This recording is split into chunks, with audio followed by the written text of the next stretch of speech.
วานะครับชุดที่2จะได้ถวายจตุปัจจัยทายธรรมจำนวน10ชุดพระสงฆ์อนุโมทนาประธานในพิธีกรวดน้ำรับพรจากนั้นเป็นการเสร็จสิ้นพิธีครับ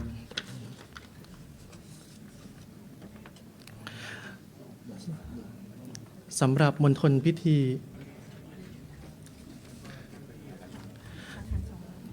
ขณะนี้ท่าน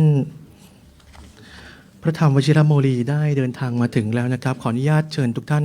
ลุกขึ้นพนมมือนะครับ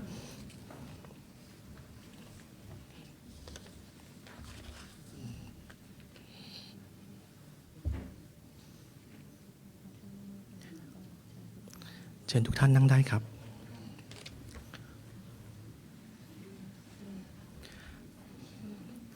นมัสการพระธรรมวชิระโมลีเจ้าวาดวัดยานนาวาประธานพิธีฝ่ายสงฆ์ด้วยความเคารพอย่างสูงนมัสการพระคุณท่านทุกรูปด้วยความเคารพเรียนท่านปลัดกระทรวงวัฒนธรรมท่านประสบเรียงเงินคณะผู้บริหารกระทรวงวัฒนธรรมผู้แทนส่วนราชการและท่านผู้มีเกียรติทุกท่านเนื่องในโอกาสวันคล้ายวันประสูติสมเด็จพระเจ้าลูกเธอเจ้าฟ้าพัชรกิติยาภานเรนทิราเทพยวดีกรมหลวงราชสารินีสิริพัฒน์มหาวชรราชธิดา7 ธันวาคมกระทรวงวัฒนธรรมโดยกรมการศาสนาร่วมกับวัดยานนาวาจึงกำหนดจัดพิธีเจริญพระพุทธมนต์เทพนพเคราะห์ถวายเป็นพระกุศลแด่สมเด็จพระเจ้าลูกเธอเจ้าฟ้าพัชรกิติยาภานเรนทิราเทพยวดีกรมหลวงราชสารินีสิริพัฒน์มหาวชรราชธิดาในวันนี้ครับโอกาสนี้ขอเรียนเชิญท่านปลัดกระทรวงวัฒนธรรมจุดธูปเทียนบูชาพระรัตนตรัยและถวายสักการะพระธรรมวชิระโมลีขอเรียนเชิญครับ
ค่ะโอกาสนี้นะคะหลวงพ่อเจ้าอาวาสได้มอบของที่ระลึกให้กับท่านประธานในพิธีนะคะ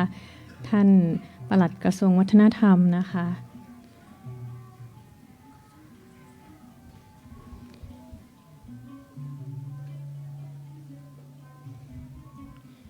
โอกาสนี้ค่ะขอเรียนเชิญท่านอธิบดีกรมการศาสนาท่านชัยพลสุขเอี่ยมได้ถวายสักการะพระธรรมวชิรโมลีเจ้าอาวาสวัดยานนาวาค่ะขอเรียนเชิญค่ะ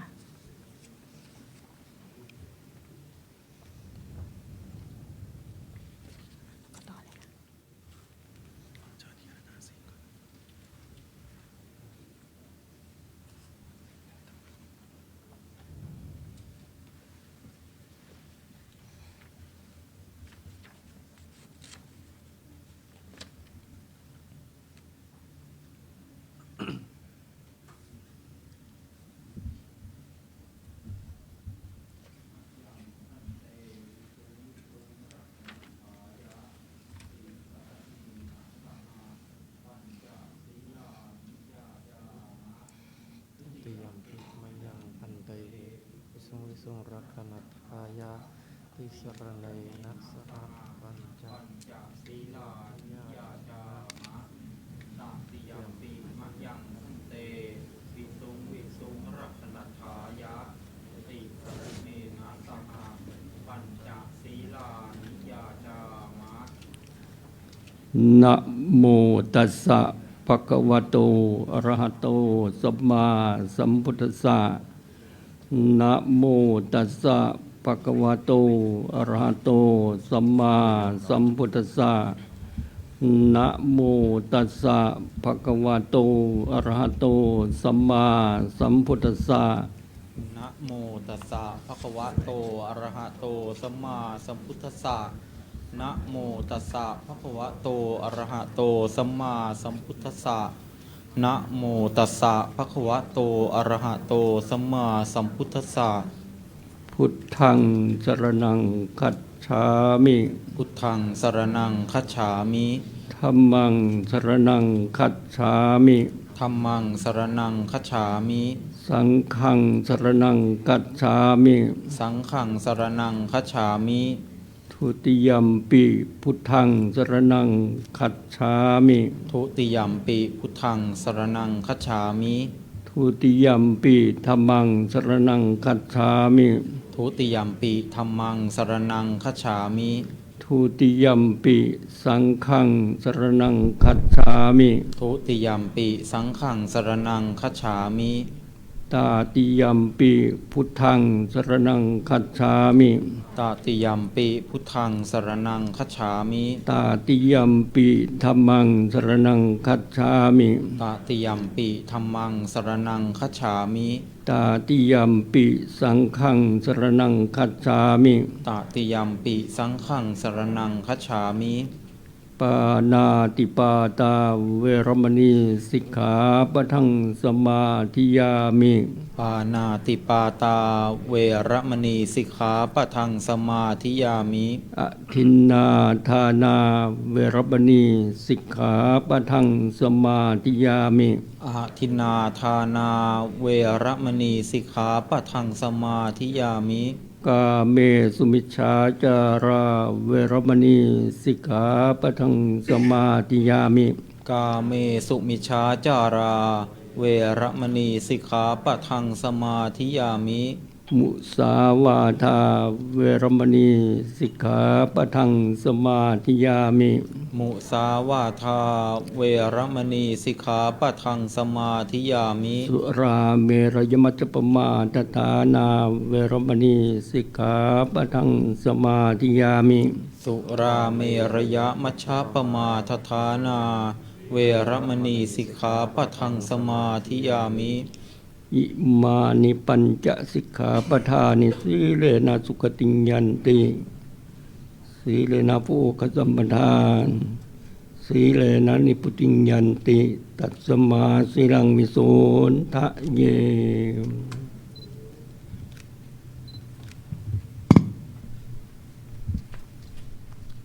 โอกาสนี้ค่ะขอเรียนเชิญท่านอธิบดีกรมการศาสนา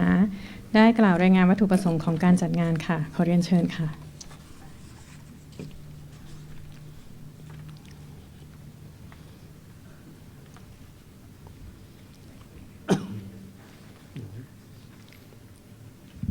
กราบนมัสการ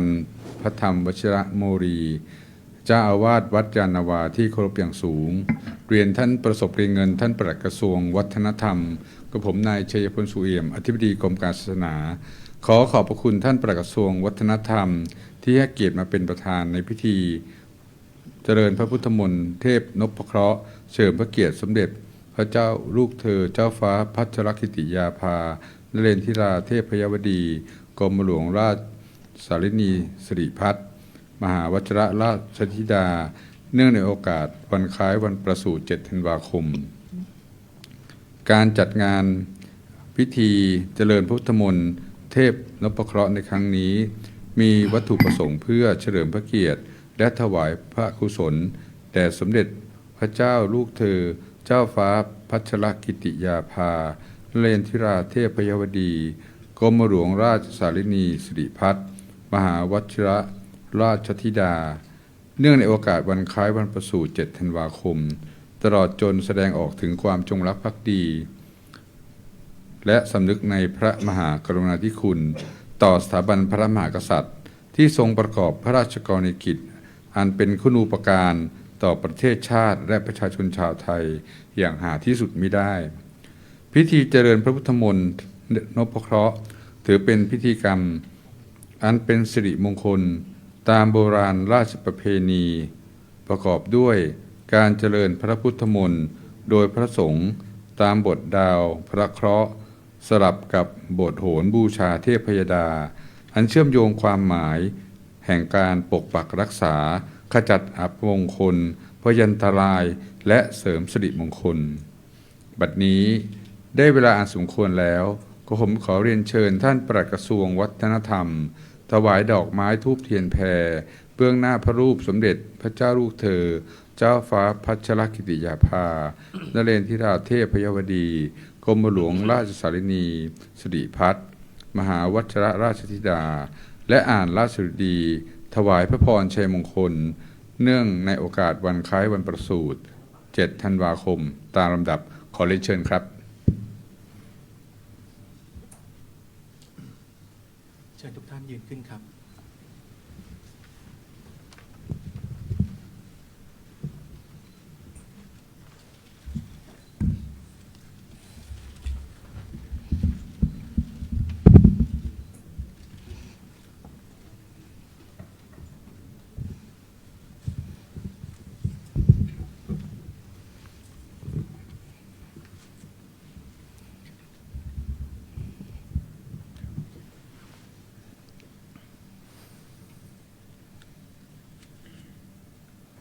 ขอพระราชทานกราบทูลฝ่าพระบาท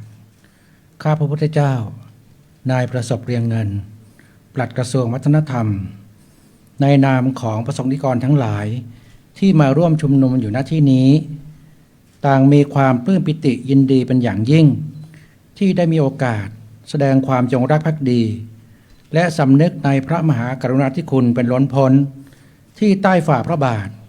ทรงบำเพ็ญพระราชกรณียกิจด้านศาสนาด้วยพระราชฤทัยเปี่ยมพระเมตตาเพื่อทำนุบำรุงพระพุทธศาสนาเพื่อความผาสุกและประโยชน์สุขแห่งปวงชนชาวไทยเนื่องในโอกาสอันเป็นมงคลวันคล้ายวันประสูติ7 ธันวาคม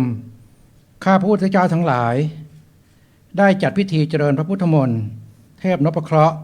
ถวายพระกุศลแด่ใต้ฝ่าพระบาทในโอกาสอันเป็นมงคลนี้ข้าพุทธเจ้าทั้งหลายขอพระราชทานกราบทูลทราบฝ่าพระบาทถวายพระพรชัยมงคลด้วยความจงรักภักดีขออำนาจแห่งคุณพระศรีรัตนตรัยพระบารมีแห่งองค์พระสยามเทวาธิราชพระบรมเดชานุภาพแห่งพระมหากษัตริยาธิราชเจ้าทุกพระองค์และอานิสงส์แห่งพระกุศลที่ใต้ฝ่าพระบาททรงบำเพ็ญเป็นนิจได้โปรดอภิบาลประทานพรให้ใต้ฝ่าพระบาททรงพระเกษมสำราญมีพระพลานามัยสมบูรณ์ปราศจากโรคาพาธและอุปัฏฐวันตรายทั้งปวงขอพระเกียรติคุณแผ่ไพศาลไปทั่วทุกที่สานุทิศทรงสถิตเป็นมิ่งขวัญ ของพระสงฆ์นิกรชาวไทยตราบกิรติการเทิน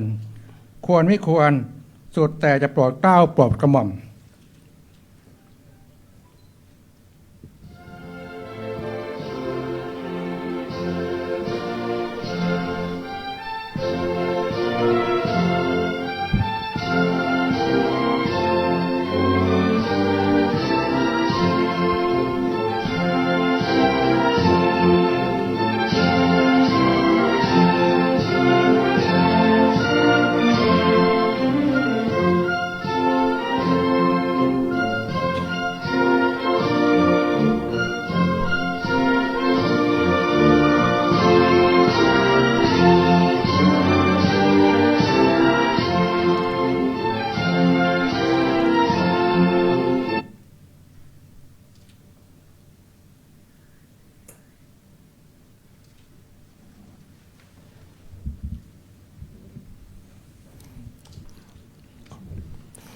โอกาสนี้ขอเรียนเชิญท่านปลัดกระทรวงวัฒนธรรม ถวายเทียนชนวนแด่พระธรรมวชิรโมลีเจ้าวาดวัดยานนาวาขอเรียนเชิญครับ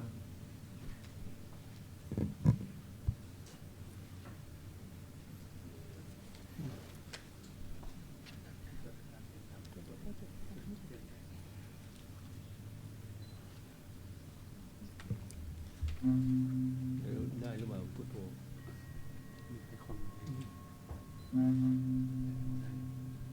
ได้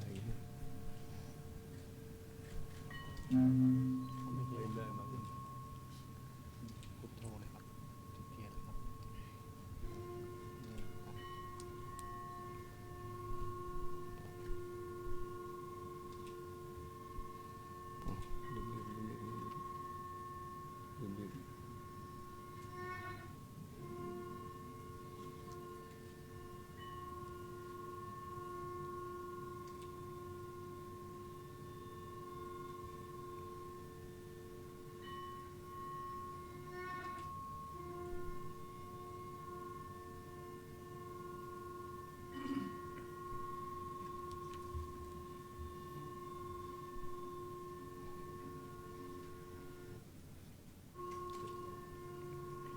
ลืม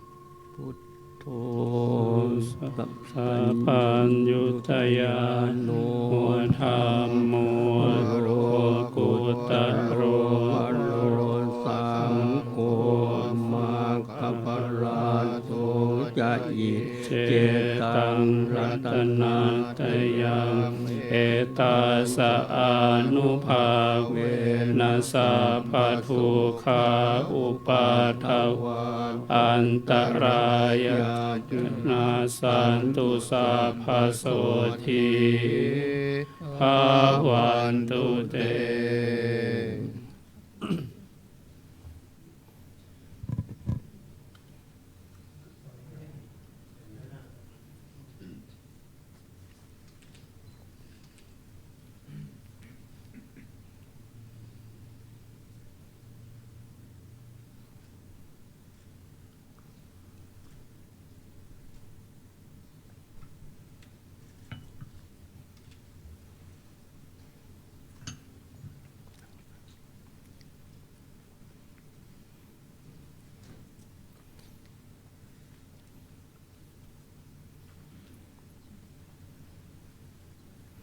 โอกาสนี้ขอเรียนเชิญท่านปลัดกระทรวงวัฒนธรรม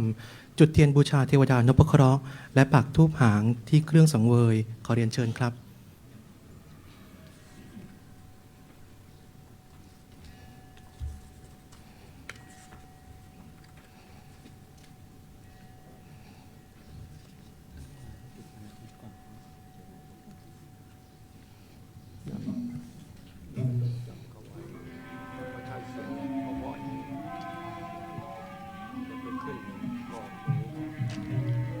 สาธุอิมินาสการเรนตังพุทธังอภิปูชยามิอิมินาสการเรนตังธัมมังอภิปูชยามิอิมินาสการเรนตังสังฆังอภิปูชยามิอรหังสัมมาสัมพุทโธภควาพุทธังภควันตังอภิวาเทมิสวากขาโตภควตาธัมโมธัมมังนะมัสสามิ สุปฏิปันโนภควโตสาวกสังโฆสังฆังนะมามิสาธุนะโมตัสสะภะคะวะโตอะระหะโตสัมมาสัมพุทธัสสะนะโมตัสสะภะคะวะโตอะระหะโตสัมมาสัมพุทธัสสะนะโมตัสสะภะคะวะโตอะระหะโตสัมมาสัมพุทธัสสะพุทธังชีวิตังยาวะนิพพานังสรณังคัจฉามิอิติปิโสภะคะวะอะระหังสัมมาสัมพุทโธวิชชาจรณสัมปันโนสุขโตโลกวิทู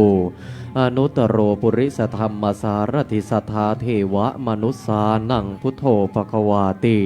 ธัมมังชีวิตังยาวนิพพานังสรณังคัจฉามิ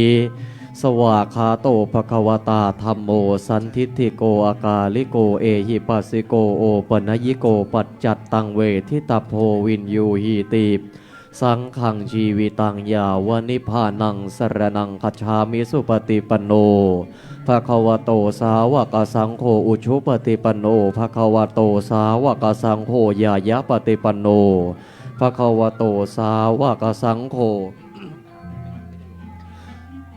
ยะทิทังจตาริปุริสยุคานิอัฏฐปุริสปุคาราเอสะภะคะวะโตสาวกสังโฆอาหุนยโยปาหุนยโยทักขินยโยอัญชรีกระนิโย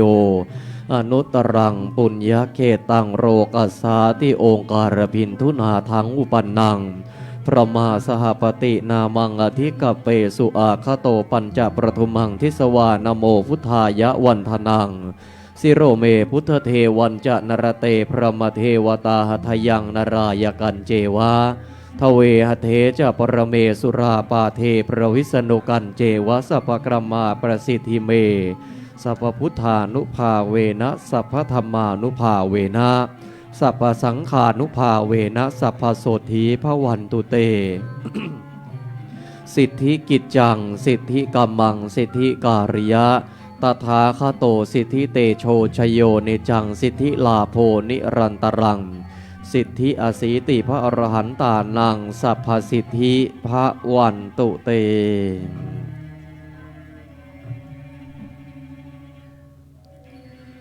เป็นจั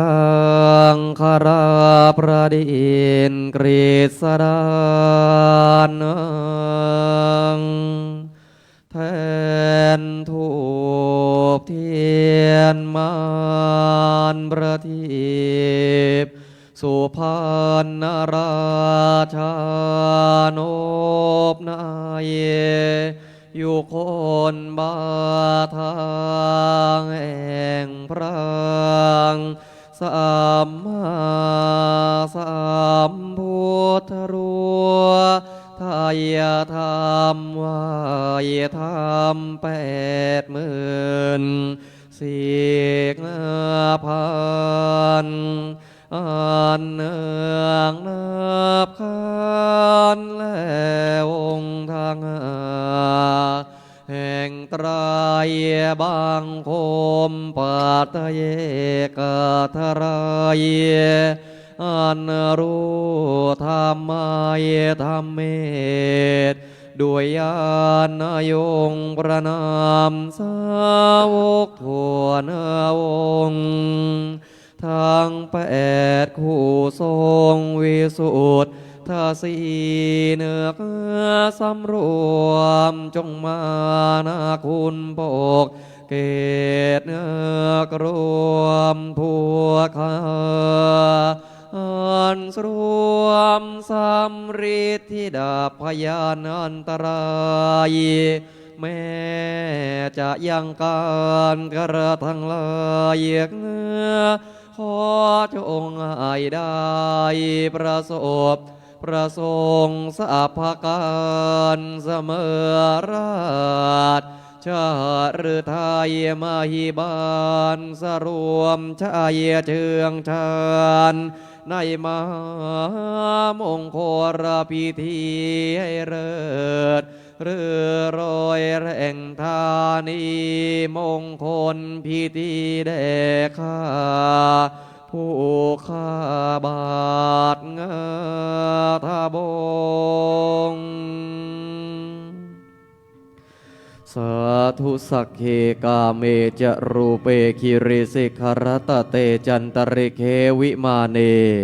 ทีเประเทจะคาเมตรุวนะคหเนเคหะวัตุมะยิเคเตภูมาจายันตุเทวาชรธารวิสเมยคะคันทัพนาคาติทันตาสันติเกยังมุนีวระวจนังสาทโวเมสุนันโตธรรมสวนการโรอยัมพัทันตาธรรมสวนการโรอยัมพัทันตาธรรมสวนการโรอยัมพัทันตาสรวมชีพเดียงโพธพุทธภาคชินเสียงกายจิตขยมมาปรีตรนากรัวสัจธรรมนาสุรารักษ์ขอประจักษ์พระคุณนามหลากโรคพระวจนามกระเรดแผ่วกระมนครองสรวมสักพระจอมเมนวชิราวุธาปองทรงอิทธิฤทธิปองชัยราชพระศาสนาพร้อมมัวบริวารทาสุรังคเทวาทั้งสี่จตุราบริรักษ์ทิสาดลองค์เท้าทัตรสบุรพาคันทันพลกุมพันทะเรืองรนวิรุณอกทักษิณสถานนาคาประจิมมาทิตวิรูปักษ์สะบริวารท้าวเวสสุวรรณประธานอุตราสุรพงษ์อัญเชิญมรเทพทุกทีสาครายหงษ์มนทนวารุตมงคาระภูมินาพิงทีสรวมเทพโนภาเคราะห์นาทวาธราเสียงเบื้องต้นกำหนดมีมาอิทธิมามาองค์เทพทินกรนายิสานนาทีสาสสิธรบุรพาสุรฤทธิ์พิมานบนอีกเทพชำนาญยุทธพระอังคารนันเรืองรนอาคเนทิสาดนสถิตอาจอรงกรแต่เบื้องทักษิณอุดพระพุทธมาเหสรพระสาวพยาคาสอนนาสถานหรดีแต่หนพระจิมมาทิตพระพุเรศสัพเตียงราหูสุรมีพระพายัพประจำสถานอีกองค์สุรารักษ์ประจักษ์ชื่อสุกรวานพร้อมอัวบริพานจราจากอุดรดนพระเกศพิเศษสารประจำภูมิมณฑล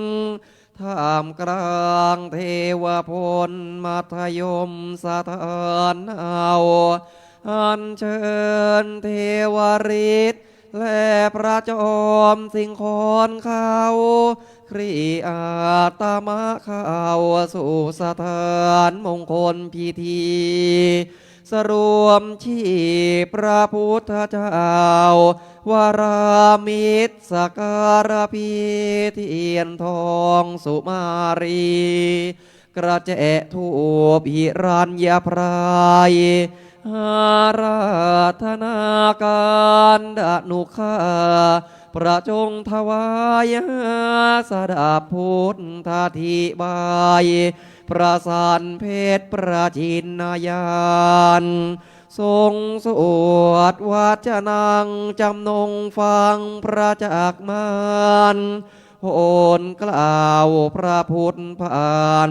โสรพันยาคาถามงคลมาอุดเสริกเบิกสวัสดีรักษาอันมีแต่เบื้องหน้าชายสิทธิบาทนี้เถินวิปติปฏิภาหายาสัพพสัมปติสิทธิยาสัพพทุกขวินาศายะปริตังพรูทะมังครัง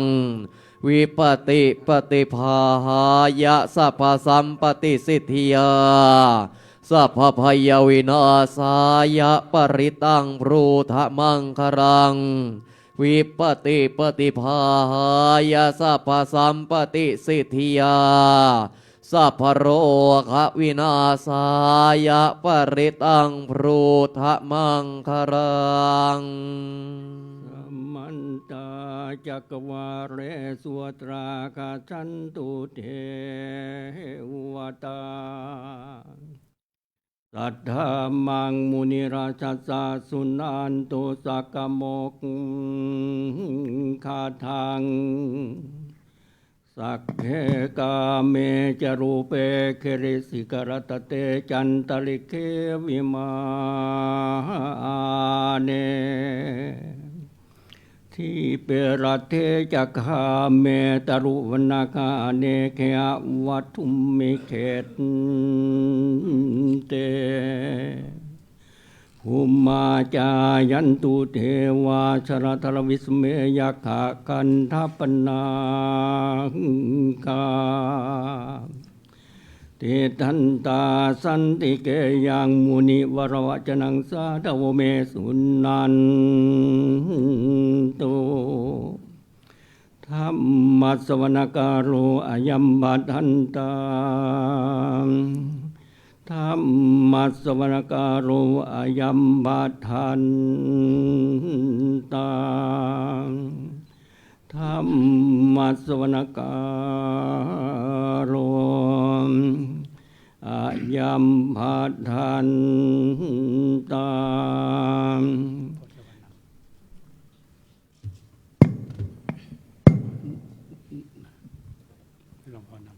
นะโมตัสสะภะคะวะโตอะระหะโตสัมมาสัมพุทธัสสะนะโม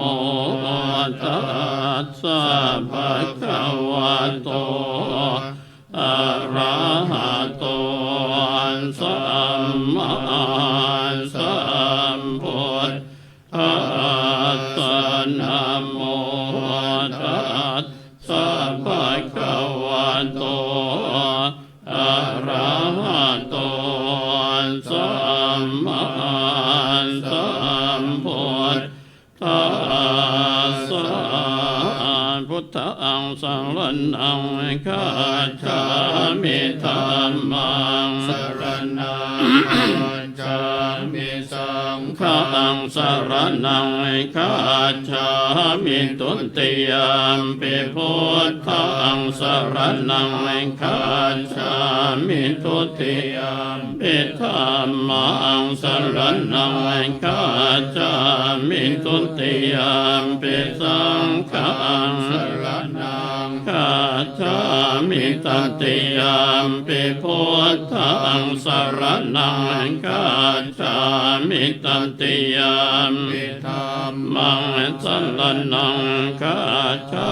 มิตติยมปิสังฆังสรณังคัจฉามิสัมพุทเถ ทเวสันจัตถวาทัสสันจัตสหัสสะเกปัญจสัตตสหัสสะนินามามิสิรสะอาหันเตสังฆัมมันจะสังขันจะอาทะเรนะนัมมามิหานัมมการะอนุภาเวนะหันตวา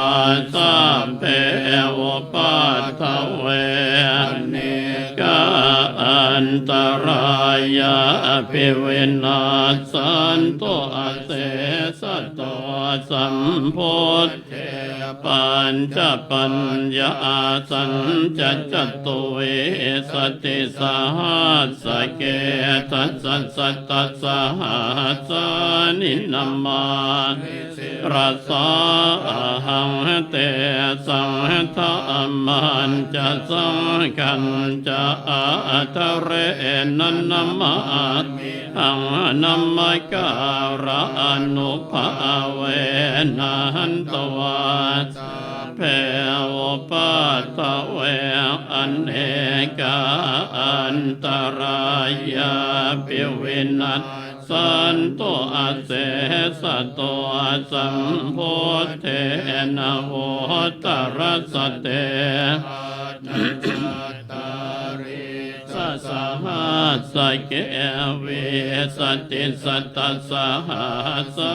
นินามารัสสะหังเตสังฆัมมันจะสังขันอาทะเรนันนามามิหังนัมมการะเวนะหันตวันสัพเพวปัตถเวอเนกาอันยาภิวินาสันโตอาเสสันโตนะโมอะระหะโตสัมมาสัมพุทธัสสะมะเหสิโนนะโมอุตตมะธัมมัสสะสวากาตัสเสวะเตนิตนะโมสังฆาสะเปเวโสทัสสิลาทิติโนนะโมมาตยาราตาสรตนาตยาสัสสะทุกังนะโมมะกะติตัสสะตัสสะวะตุสยาสปินะโมการะโนภาเวนัสวัจจันตุปัฏฐวานะโมการะโนภาเวนัสวัจจิโหตุสัพพทานะโมการะสะเตนาวิธิเอมหิโหมิเตชวายันจะทวาทัสวัสสานิจินตยิงสุสะเสวัตธามกิรสังจินตยันตาปิเนวัสสานิงสุขังมังคลัมมังจักเกจิรัสสังจินตยันตาปิเนวัสสานิงสุมังคลังจักวารัสทัสสุทัสสุเยนะตัตตะกังโกลังโกราหรังชาตังเนวะพัมมนิเวสนามยังโลกนาเทเทเสสิสัพพปาปัสสะวิปนาสนังยังสุตวาสัพพทุเคหิมุนจินตาสังขิยานารามเอวมาภิกขุนูเปตังมังคลันตันตัมพันนามะเหมเอวัมเมสุตังเอกังสมัยยังภะคะวาสัพพะ ทิยังวิหารติเจตวันเนอนาถปิณฑิกาสารามเมอัตตโคอัญญตราเทวตาอภิกันตายาติยาอภิกันตวันนาเกวลกาปังเชตวนังโอภาเสตวันเยนะภะคะวะเตนุปัสสังกมิอุปสังกมิตวาเทตวาเอกมันตังกมันตังทิตาโคสาเทวตาภะคะวันตังคายายอาชภาสิบหูเทวามโนสาจมังคลานิอเจนตโยงอากังนาโสธานังโปรหิมังคลโมตมังอาเสวนาจะพาลาปันดิตานันจะเสวนาปุชาจะปุชนิยานังเอตัมมังคิลโมตมังปฏิโรปเทสวาโสจะปุเพจะกัตตะปุญญตาอัตตสัมมา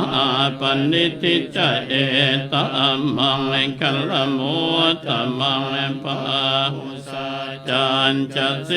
ปันจะวินัยโยจะสุเสขิโตสุปาสิตาจะยาวาจะเอตัมมังคัลโมตมังตาปิโต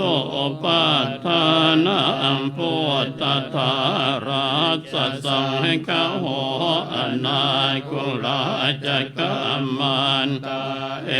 ตัมมังคัลโมตมังตานันจะธรรมจริยาจยานันจะสังฆโหอนาวาชานิกัมมานิเอตัมมังคัลโมตมังรติวิรติปาปามาชปานาจะสัญญโมอัปปมาโทจะธรรมเมสุเอตัมมังคัลโมตมังระโวจะนิวะตัวจะสันตัวทิจักตันกาเลนะธัมมาสวนังเมตัมมังพระโมตตมังขันติจะโสวจัสสตาสมนานันจะทัสสนังกาเลนะธัมมากาชาเอตัมมังคัลโมตมังตโปจะพระมจริยันจะอริยสัจจานาทัสสนังนิพพาจิกิริยาจะเอตัมมังคัลโมตมังพุทธัสสโลธัมเมเจตังยัสสนะกัมปติอโศกังวิราชังเขมังเอตัมมังคัลโมตมังเอตาทิสานิกัตวานัสสะภะตมะปลาชิตาสัพพัทธโสติกาชันติตันเตสัมมังคัลโมตมันติราวิเทวะนะโมตยันทัวเสียภานายายโนโยโสทิวากะโรเทโวรัตตาภารณพัวสินโตสหโสปริวาเรนัยทักขันตุมันดาเร ทัสสนิเยมนุญญมเยเทวาระเหสุชาตินาชินเตทีปะทูเปจะปุพานิเทวาพิมานาเนยิเมมานุสังคัจฉโพชัญจาเทวาสังเวสนังอิมังสาธุโนรวิเทโวโสปฏิคันหตุสาธุกังยังยันจะกุสรังกัมมังสันจิตังโนยธาภรัง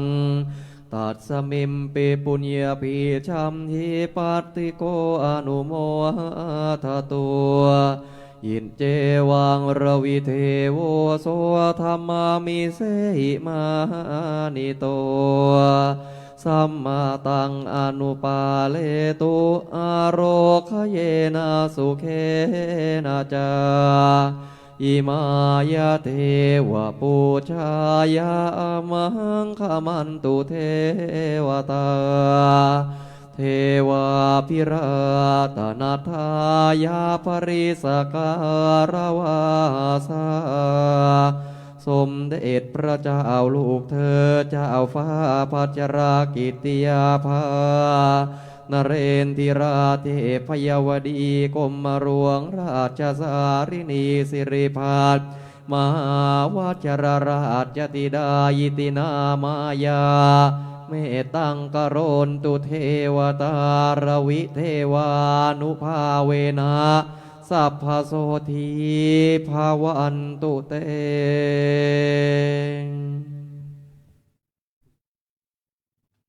เทตยัน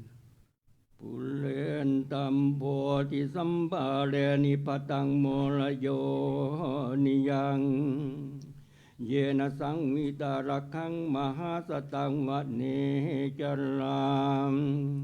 จิรสังวายมันตาปิเนวสักขิงสุขันนิตุงพัมมมันตันติอาคาตังปริตันตัมอนามะเหม อุเท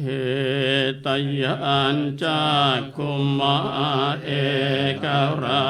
ชอาหาริสวานโนปตะปะภาโสตังตังนามาสามิหาริสวานนังปัทเวปะภาสังตยัสสะโคตาวิหาเรมุติวสังเยมนาเวทกุสัพพะธรรมเมเตเมนะโมเตจะมังปะลยันตุนามาตุทานังนามาตุโพธิยานะโมวิมุตตานังนะโมวิมุตติยาอิมังโสปริตังโมโรจารติเอสนาเปตยัญจาคุมาเอกราชาหาริสวานโนปะภาโสตังตังนามาสามิหาริสวานนังปัทเวปะภาสังตยาจักขุตวิหาเรมุราติงเยพระมนาเวทกุสัพพะธรรมเมนะโมเตจะมังปะลยันตุนามาตุโพธานังนามาตุทิยานะโมวิมุตตานังนะโมวิมุตติยาอิมังโสปริตังกัตวาโมโรวาสมกะปะเยติอัตติโลเกสิลคุณโนสัจจังโพชัยโนทยาเตนะสัจเจนะกะหามิกา จกิริยมนุสรังอาวาชิตวานธรรมพลังสริตวานปุพพเกจินเนสัจพลัมมวาสายสัจกิริยมกาสหังสันติปัฏฐาปัตตนาสันติปัฏฐาวันจนามาตาปิตาจนิขันตาชาเวทัปติกรรมสหัสสะเจกเตไมหังมหาปัจฉลิโตสิกขวัจเจรัสกเรสหนิอุทธกังปัตตวายทาสิกขสัจเจสมโมนาทิเอสเมสัจจปารมินติ โสมาเทวะนะโมตยันทัว โอกาสนี้ขอเรียนเชิญท่านเกษรกำเนิดเพชรผู้อำนวยการสำนักงานศิลปวัฒนธรรมร่วมสมัยจุดเทียนบูชาพระจันทร์ขอเรียนเชิญครับ โยโสนิสากะโรเทโวเสตาภารณพัวสิโตสังโสปริวาเรนะอิทักขันตุมันดาเลงทัสนิเยมะนุนยัมหิเทวาระเหสุชาติเนจินเตทิปะทูเปจะปุภานิเทวาพิมานาเนอิเมงมานุสังคัจฉโพชันจาเทวสังเวสนังอิมังสาธุโนโสมะเทโวโสปฏิคันหตุสาธุกังยังยัญจะกุศลังกัมมังสันจิตังโนยถาภรังตัดสมิมปีปุญญาภีชัมหิปันติโกอนุโมทะตัวอิเจวังโสมาเทโวโสธรรมามิเสหิมานิโตสัมมาตังอนุปาเลตุอาโรคเยนะสุเคนะจายมายาเทวปุชายาอมังขมันตุเทวตาเทวาพิราตนาทายาปริสการะวาสาสมเด็จพระเจ้าลูกเธอเจ้าฟ้าพัชรากิติยาภานเรนทิราเทพยวดีกรมหลวงราชสารินีสิริพัฒมหาวชรราชธิดาอิตินามายาเมตังกโรนตุเทวตาโสมาเทวานุภาเวนะสัพพะโสทีภาวันตุเตงบุญญาราพังมหาเตจังวนากิจมายาสังสัพพันสัตตสัยตังชาตังสุนันตุอาเสสโตอาคปริตังชาตังปริตันตัมพนามะเหมยันทุนนิมิตตังอวมังคัลลันจโยจะมันนาโปนาสสัตโทปาปะกะโหโทสุปินังอาการตังพุทธานุภาเวนะวินาสเมนตุยันทุนนิมิตตังอวมังคัลลันจโยจะนาโปสกุณาสัสสัตโทปาปะกะโหโทสุปินังอาการตังธรรมานุภาเว นาสัมเมนตุยันทุนนิมิตตังอวมังคลันจโยจาโอสกุณาสัสสัทโทปาปะคาโหโทสุปินังตังสังฆานุภาเวนวินาสเมนตุ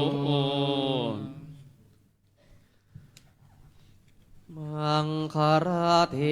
วะนะ โอกา โม สนี้ขอเรียนเชิญ ยัต ท่านสุจัญญาภาพักพาณิชกุลจุดเทียนบูชาพระอังคารขอเรียนเชิญครับ ยิโนโยโสมังคารมหาเทโวตามภาภรณปัวสินโตสหโสปริวาเรนะอิทัคชันตุมานะดาเลทัสสนิเยมะนุนยามหิเทวาระเหสุชาตินาชินเตทีปะทูเปจะปุพานิเทวาพิมานาเนอิเมมานุสังคัจฉโพชัญจเทวสังเวสนังอิมังสาธุโนมังคารเทโวโสปฏิคันหาตุสาธุกังยังยันจะกุสรังกัมมังสันจิตังโนยะธาภรังตัดสมิมปิปุญญาภีชัมหิปันติโกอนุโมทะตัวอิเจวังมังคารเทโวโสธรรมามิเสหิมานิโตสัมมาตังอนุปาเลตุอารวคเยนะสุเคนะจายมายาเทวปุชายาอมังคมันตุเทวตาเทวาภิราตนาทายาปริสการวาสาสมเด็จพระเจ้าลูกเธอเจ้าฟ้าพัชรกิติยาภานเรนทิยาเทพยวดีกรมหลวงราชสารินีสิริพัฒน์มหาวัชรราชธิดาอิตินามายาเมตตังกโรนตุเทวตามังคารเทวานุภาเวนะสัพพะโสทีภาวันตุเตยัสสานุภาวะโตยากาเนวทัสเสนติพิงสนังยามิเกวานุยุนจันโตรัตตินทิวมตันทิโตสุขังสุปฏิสุตโตจะปาปังกินจินปัตสติเอวมาเอภิกขุนุเปตังปริตันตังพนามะเอ กรณียมาทากุสเลนยันตังสันตังปะทาอภิสเมจะสักโกวุชุจะสุหชุจะสุวโจจะสมุทุอนัตติมานิสันตุสกโกจะสุภโรจะอาภกิตจะสันลาหุกโวติสันติเอนทริโยจะนิปโกจะอาปะคาโพกุเลสุอนันุกิตโทนะจักขวทังสัมมาจาเรกินจิเยนะวิญโยปะเรอุปวัฏอายงสุขินโนวาเคมินโนหอนตุสัพเพสัตตาภวะอันตุสุขิตาตาเยเกจิปันนะปุตตติตัสสาวานวาอนาวเสสาธิขาวาเยมหันตาวามัชชิมาราสกาอนุกตุราทิทาวาเยจ จะอธิธาเยจะทุเรวสันติอวิทุเรวาสัมภเวสีวาสัพเพสัตตาภวันตุสุขิตาตานะปะโรปะรังนิโกเพทันนาติมันเยทกาตจินังเกณจิพยาโรสนาปฏิฆาสัญญาณัญญมัญญาสตโทขเมชัยยมาตายะธานิยังปุตตังมโนราเควัมปิสัพพะโอเตสุมาณสัมภวเยอปริมาณังเมตตัญจะสัพพะโลกาสมิงมาณสัมภวเยอปริมาณังอุตตังอโทตัจิริยัญจะอสัมภาทังอเวรังอสปาตังติทันจรังนิสินโนวาสยานโนวายาวตาสวิคตเมโทตังสติงอจิไทยพระมเมตังเวหารังอิธมาโอเทตินจะอนุปคัมมัสสิลวะทัสเนนะสัมปันโนโสเวนายเกทังนาหิชาตุคาปัสสยปุณณเรติติ พุทธเทวะ ขอเรียนเชิญอธิบดีกรมการศาสนาท่านชัยพลสุขเอี่ยมจุดเทียนบูชาพระพุทธขอเรียนเชิญครับ นายายโนโยโสวุโธมหาเทโวอินทเนราวิภูสินโตสหโสปริวาเรนายิทักขชันตุมันดาเลทัสนิเยมะนุนยำเฮเทวาระเฮสุชาตินาชินเตนทีปะทูเปจะปุพานิเทวาพิมานาเนอิเมมานุสังคัจฉโพชัญจเทวสังเวสนังอิมังสาธุโนวุฒเทโวโสปฏิคันหตุสาธุกังยังยันจะกุศลังกามังสันจิตังโนยธาภรังตัดสมิมปิปุญญาภีชัมหิปติโกอนุโม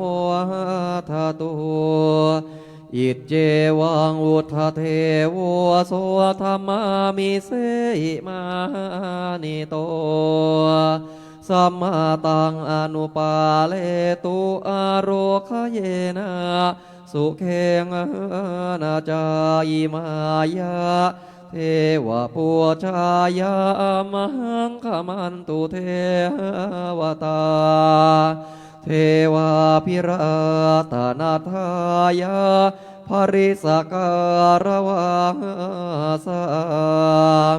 สมเด็จพระเจ้าลูกเธอเจ้าฟ้าพัชรกิติยาภานเรนทิราเทพยวดีกรมหลวงราชสารินีสิริพัฒน์มหาวจรราชธิดายิตินามายาเมตังกโรนตุเทวตาพุทธเทวานุภาเวนะสัพพะโสทีภาวานตุเตสัพพะเสวิชาชาตินางทิพมันตาคาทังมิยะยันนาเสสิวิสังโฆรังเสสัญจาปิปริตสยังอาณาเขตมิสัพพทะสัพพทาสัพปานินังสัพพะโสปินิวาเรติ ปริตันตามพนามะเหม วิรูปักเขหิเมเมตังเมตังละเอราปะเทหิเมสัพพยาพุตเตหิเมเมตังเมตังละกันหาโคตมะเกหิจะปาหิเมเมตังเมตังละภะเกหิเมจตุปะเทหิเมเมตังเมตังและภะโวปะเทหิเมมามังอปาตะโกหิงสิมามังหิงสิทธิปัตะโกมามังจตุปะโทหิงสิมาหิมสิภาโหปะโทสัพเพสัตตาสัพเพปานาสัพเพพุทธาจะเกวลาสัพเพภัตรานิปัสสันตุมากินจิปาปะมาคัมมาอัปปมาโนพุทโธอัปปมาโนธัมโมอัปปมาโนสังโฆปมาณวันตานิสิเรียงสปานิอหิเวชิกาตัตปะเทอุณนานาภิสระโอโมสิกากตาเมราคากตาเมปริตาปฏิกามันตุพุทธานิโสหังนะโมภะคะวะโตสัตตันนังสัมมาสัมพุทธานัง วาทิสเมนันติปรามาสันโตกาสาวะภะคิจิตาชังคิสินันตุเขนะพุทธสุทธปาทิสัญญาอรหัตโชสัพพิอวัชรูปสันเลนะวิโทพยทิโตปิสันโตกาสาววัตถัมพิมนังนาทัวสยิสเจอิมังขวะเรนะสัจจังมามังวะเนกาตมิคาภันตุนติโสระเทวะ ขอเรียนเชิญท่านวราพรชัยชนะสิริผู้ตรวจราชการกระทรวงวัฒนธรรม พายา จุ คา ดเทียน ภา บูชาพระสงฆ์ขอ นา เรียน ยา เชิญครับ ยิโนโยโสโสระมหาเทโวคันหาภารานาภัวสิโตสหโสปริวาเรนะอิทัคขจันตุมานะดาเลทัสเนเยมะนุนยามหิเทวาระเหสุชาตินาทินเตทิปะทูเปจะปุพานิเทวาพิมานาเนอิเมมานุสังฆจโพชัญจาเทวาสังเวสนังอิมังสาธุโนโสระเทโวโสปฏิคันหตุสาธุกังยังยันจะกุสรังกัมหังสันจิตังโนยธาภาลังตัดสมิมปีปุญญาพีชัมหิปติโกอนุโมทโตอิเจวังโสระเทโวโสธรรมามิเสหิมานิโตสัมมาตังอนุปาเลตัวอาโรคเยนะสุเคนะจาอิมายาเทวะปุชายามังคมันตุเทวตา เทวาพิราตนาทายาปริสการะวาสังสมเด็จพระเจ้าลูกเธอเจ้าฟ้าพัชรกิติยาภานเรนทิราเทพยวดีกรมหลวงราชสารินีสิริพาสมหาวชรราชธิดาอิตินามายาเมตังกโรนตุเทวตาโสรเทวานุภาเวนัสสะพโสทีภาวันตุเตอลิตังยามนันตสานิสินนาธานาโสวนังอุทกรรมปิวินาเสติสัพพเมวัสปริตสยังโสทินาคภาวุธานังยัญจะสะเทติสังคเนเทระสังคุริมารัสสะโลกนาเทนะภาสิตังกัปปทายิมหาเตชังปริตันตัมพนามะเอ ยะโตหังภคินิอริยายะชาติชาโตนาภิชานามิสันจิตจปานังเชวิตาโคโรเบตาเตนะสัจเจนะโสติเลโหตุโสติกาปัสสยโตหังภคินิอริยายะชาติชาชาโตนาภิชานามิสันจิตจปานังเชวิตาวโรเปตาเตนะสัจเจนะโสติเตโหตุโสติกาปัสสยโตหังภคินิอริยายะชาติยาโตนาภิชานามิสันจิตจปานังเชวโรเปตาเต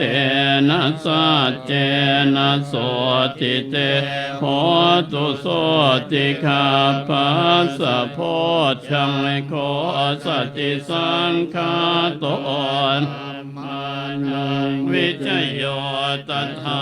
วิริยัมปิติปัสสัทธิโพชังขาจัตตาปะเรทุเปกะโพชังขาสัตเตเตสัพพทาสินามุนินาสัมมาทาคะตาภาภาหุลิกันตาสังวัตตันติอภิญญายเนปานายจะโพธิยาเอเตนะสัจวาเจนะโสทิเตโหตุสัพพัทธาเอกาสมิงสมัยเอนาโทโมขังนาอัญชกาสปังกิลาเนทุกิเตติสวาโพชังเก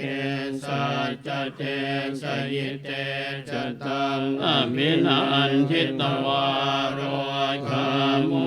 จิงสุตังคะเนเตนะสัจวาเจนะโสติเตโหตุสัพพัทธาเอกธรรมราชาภิเขลันเยนะภิปิริโตโจนทัตเถเรนจันเย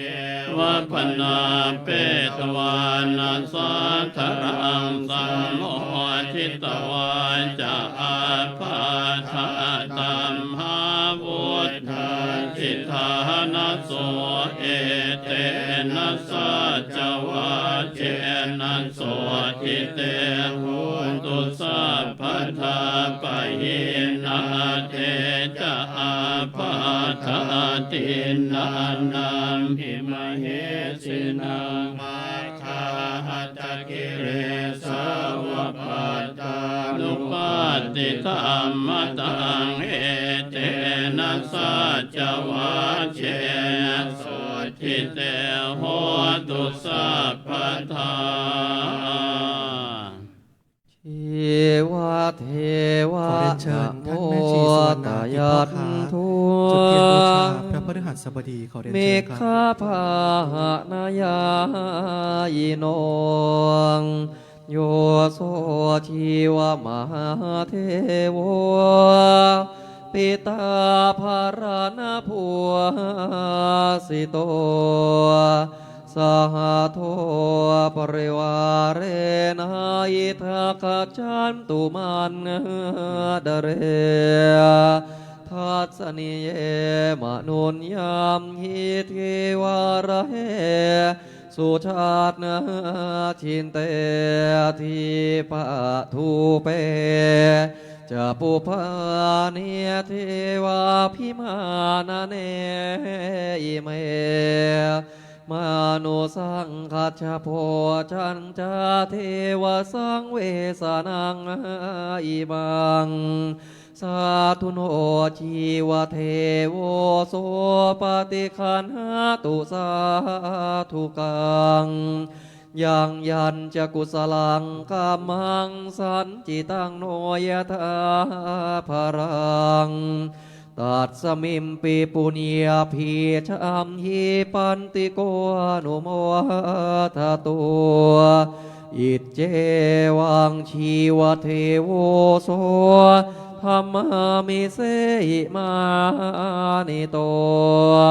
สัมมาตังอนุปาเลตุอโรคเยนะสุเขนะจาอิมายาเทวะปูชายาอัมหังขมันตุเทวตาเทวาปิราตนาทายาภริสการวาสังสมเด็จพระเจ้าลูกเธอเจ้าฟ้าปัจจรกิติยาภานเรนทิราเทพยวดีกรมหลวงราชสารินีสิริพัฒมหาวจรราชธิดาเมตังกโรนตุเทวตาชีวะเทวานุภาเวนะสัพพโสทิภาวันตุเตโกติสัตตาสัตเสสุจักวาเรสุเทวตามยัสสานัมปฏิคันนันติยันจากเวสาลิยัมปุเรมโรคามนุษสัตทุภิกขะสัมภูตันติพิธรรมพยังคิปมันตรธาเปสิปริตันตัมพนามะเสม หมดแล้วเหรอยานิทัพพุตานิสัมมาคตานิภูมมานิวายานิวะอันตริเคสัพเพวะพุทธาสุมาณาภวันตุอะโตปิสักกัจจสุนันตุภาสิตังตัสมาหิพุทธานิสาเมตัสสะเพเมตตังกโรธรรมานุสยาปัจจายติวาจารัตโตจหารันติเยภะเลียงตัสมาหิเนราคตาปมาตายังกินจิวิตังอิตวาหุรังสัพเพสุวายังรัตนังปณิตังนันโนสมังอาทิตตานะอิธัมปิพุทเทรัตนังปณิตังเอเตนะสัจเจนะสุอาเทโหตุขยังวิราคังอมตังปณิตังยถาชะขาสักกยมุนีสมัยโตนะเตนะ นะธรรมเมนะสมาธิกินจิอิตังปิธรรมเมรัตนังปณิตังเอเตนะสัจเจนะสุอาทิโหตุเยมุตตะเสโทปริวานนะเยสุจินสมาธิมานันตริกัญญมาหุสมาธินาเตนะสมโมนาเวจติอิตามิธรรมเมรัตนังปณิตังเอเตนะสัจเจนะสุอาทิโหตุเยปุคัลลาอัตถสัตตังปัสสัทธาจัตตาริเอตานิยุคานิโหนติเตทาคินายะสุขตาสสาวกาเอเตสุทินานิมหาภลานิธรรมปิสังเกรัตนังปณิตังเอเตนะสัจเจนะสุอาทิโหตุเยสุปโยตามนัสสะตันเฮนะนิกามิโนโคตัมมัสสะสนามิเตปฏิปัตติอมตังวิขายารัตถามุทานิพุติงพุญชมานาอิธามิสังเกรัตนังปณิตังเอเตนะสัจเจนะสุอาทิโหตุยตินทาคิโลปัทวิงสิโตสิยาจตุปิวาเตภิอัสสัมปกัมปิโยตัทโธปมังสัพพุริสังวัฏามิโยอริยสัจจานิอเวจปัสสติอิตัมปิสังเขรัตนังปณิตังเอเตนะสัจเจนะสุอาทิโหตุเยอริยสัจจานิวิภาวยันติคัมภีระปัญเย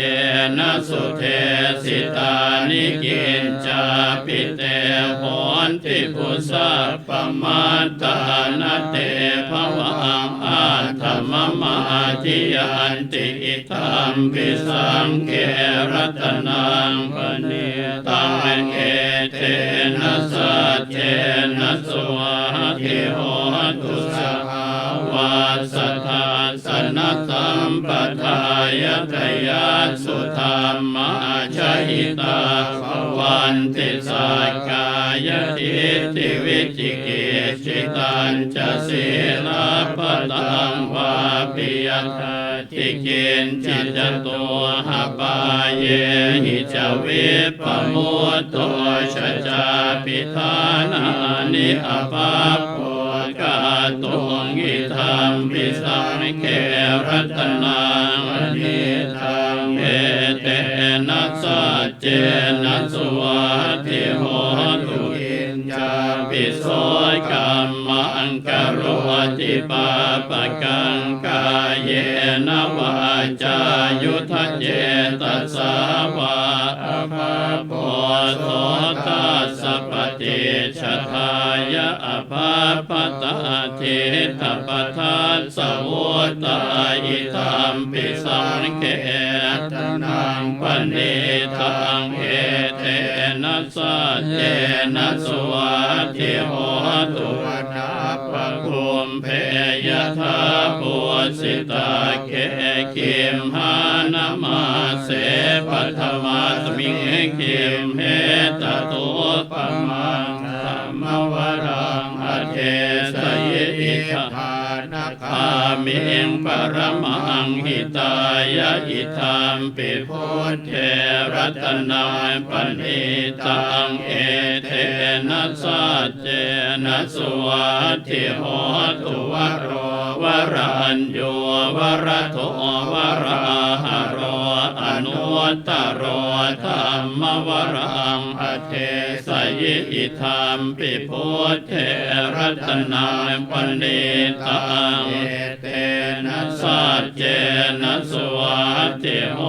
ตุขีนังปุรานังนวังนาติสัมภวังวิราชกิตายติเกภวัสมิงเตขีนาปิชาอวิโรนิจันดาเนปันติทิรายทายอัมปติโปอิตัมปิสังเข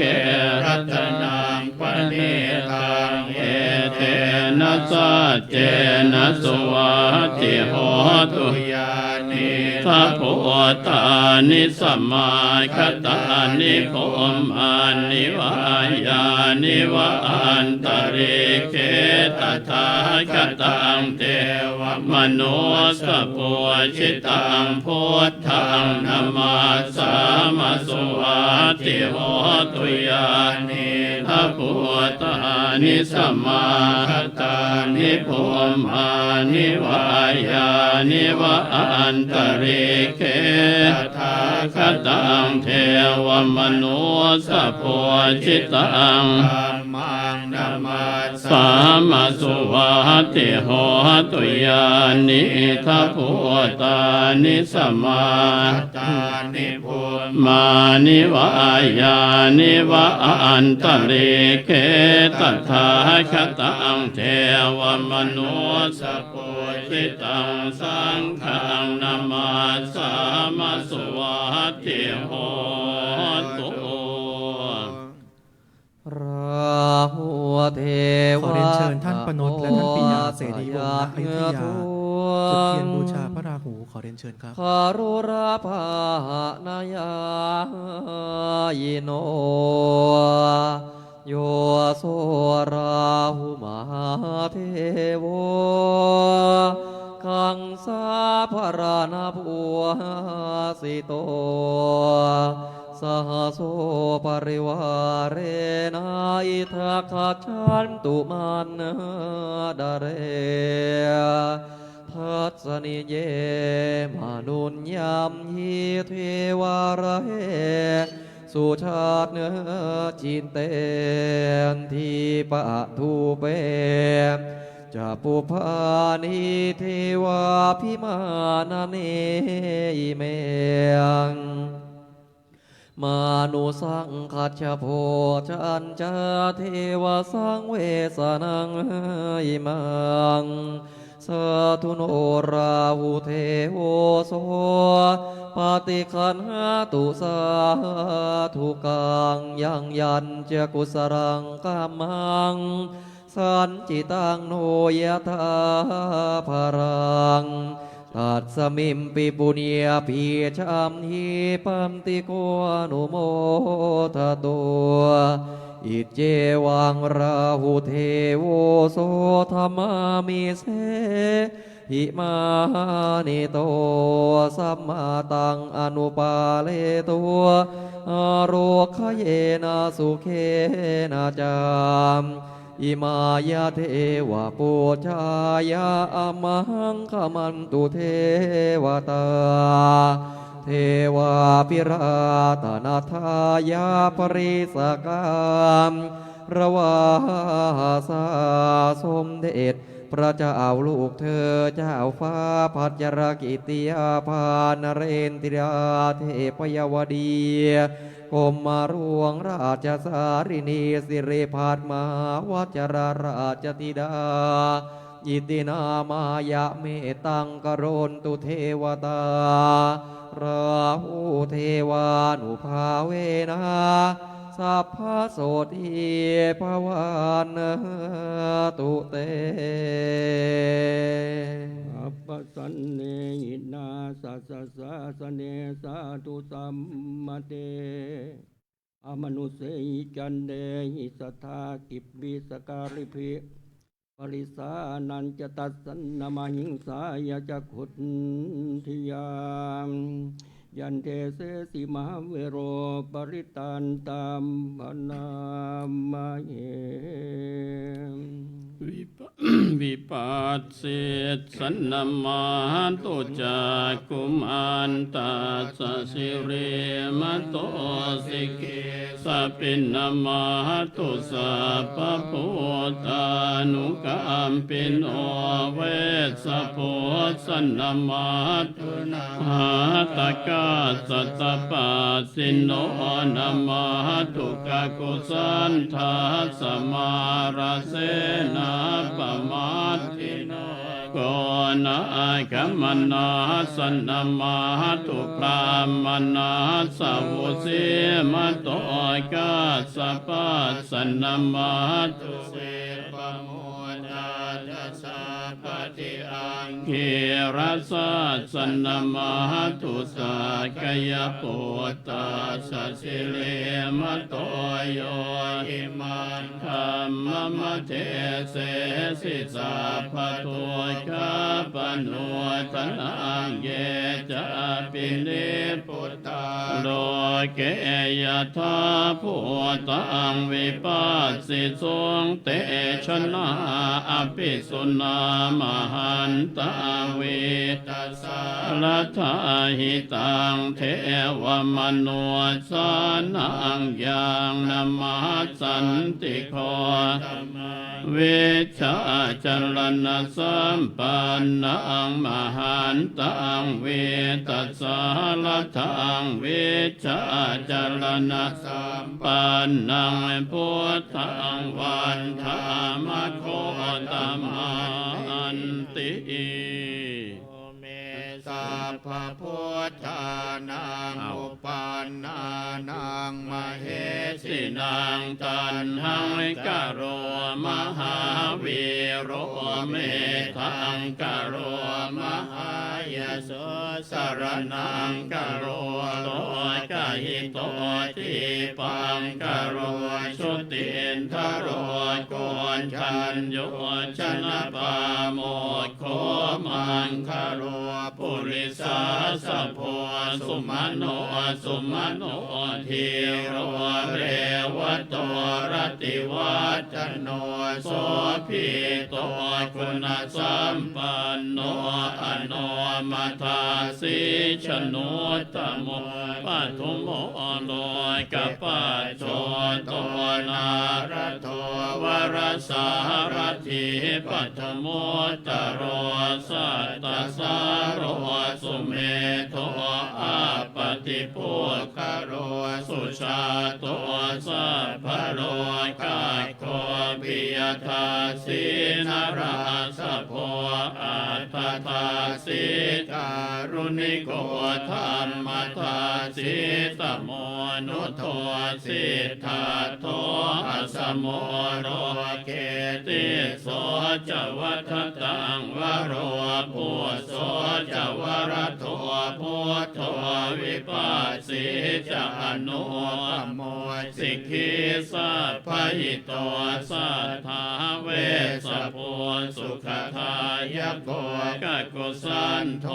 สัทธวาโหโกนาคมโนรรัญจโหกัสสโพสิริสัมปันโนโคตโมสักกายปุญขวเอเตจันเยจะสัมพุทธาอเนกสัตตโกติโยสัพเพพุทธาอสัมมาสัมมาสัพเพพุทธามหิทธิกาสัพเพทัสสะพะโลเปตาเวสาราเชอุปาคตาสัพเพเตปฏิชานันทิอาสะพันธานโมตตมันสีหนาธรรมนทันเตเนปริสาสุวิสารัตถะพระมจักกังปวัตเตนทิโรเกอาปฏิวัติยังอุเปตาพุทธธรรมเมหิอัฏฐารสหินายกาทวัตติงสรคโนเปตาสิทยานุพยัญชนะระราพยามาปภายโสปภาสัพ เพเตมุนิกุญชราพุทธาสัพพัญยุโนเอเตสัพเพกินาสวัสดินามหาปภามหาเทชามหาปัญญามหาภรามหาการุณิกาธิราสัพเพสานังสุขาวหาทิปานาคาปฏิทาจตานาเรนาจปานินังคติพันธุมหาสาสาสารนาจหิเตสิโนสัทเทวกาสโลกาสสะเพเอเตปรายนาเต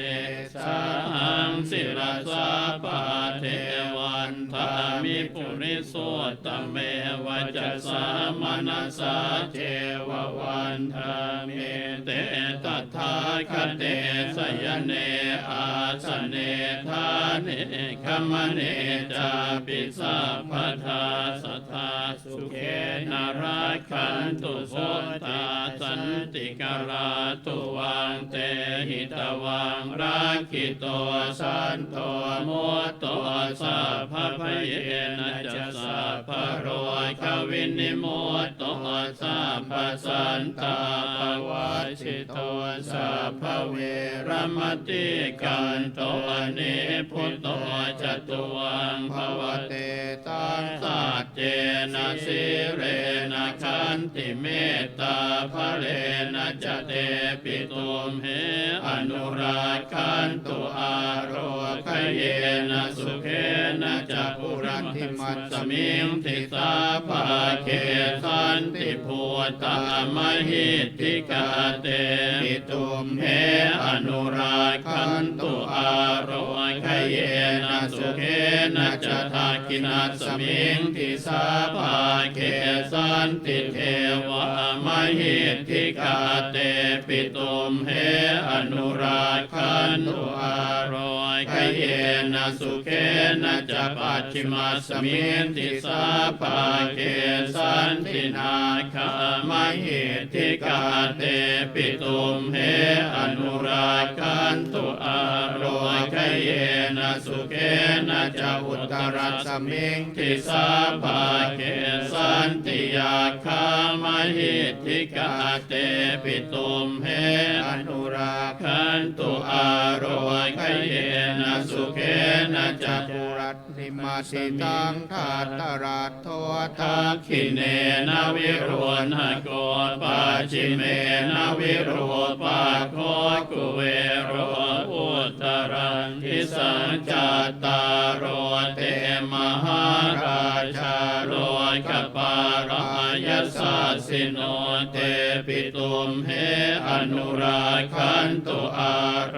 คเยนะสุเขนะจะอากาสัทธาจะภูมิมาทาเทวานาคามหิทธิกาเตปิตุมเหอนุราคันตุอาโรคเยนะสุเขนะจะนัตถิเมสรนังอัญญังพุทโธเมสรนังวรังเอเตนะสัจวัชเชนะโหตุเตชยมังคลังนาทิเมสรนังอัญญังธัมโมเมสรนังวรังเอเตนะสัจวัชเชนะโหตุเตชยมังคลังนาทิเมสรนังอัญญังสังโฆเมสรนังวรังเอเตนะสัจวัชเชนะโหตุเตชยมังคลังยังกินจิรัตนังโลเกวิจติวิวิธังปุตุรัตนังพุทธสมังนาทิตัสมาโสติภวันตุเตยังกินจิรัตนังโลเกวิจติวิวิธังปุตุรัตนังธรรมสมังนาทิตัสมาโสติภวันตุเต ยังกินจิรัตนังโดยเกวิจติวิวิธังปุตุรัตนังสังฆสมังนาติตัสมาโสติวันตุเตสักกตวาพุทธรัตนังโอ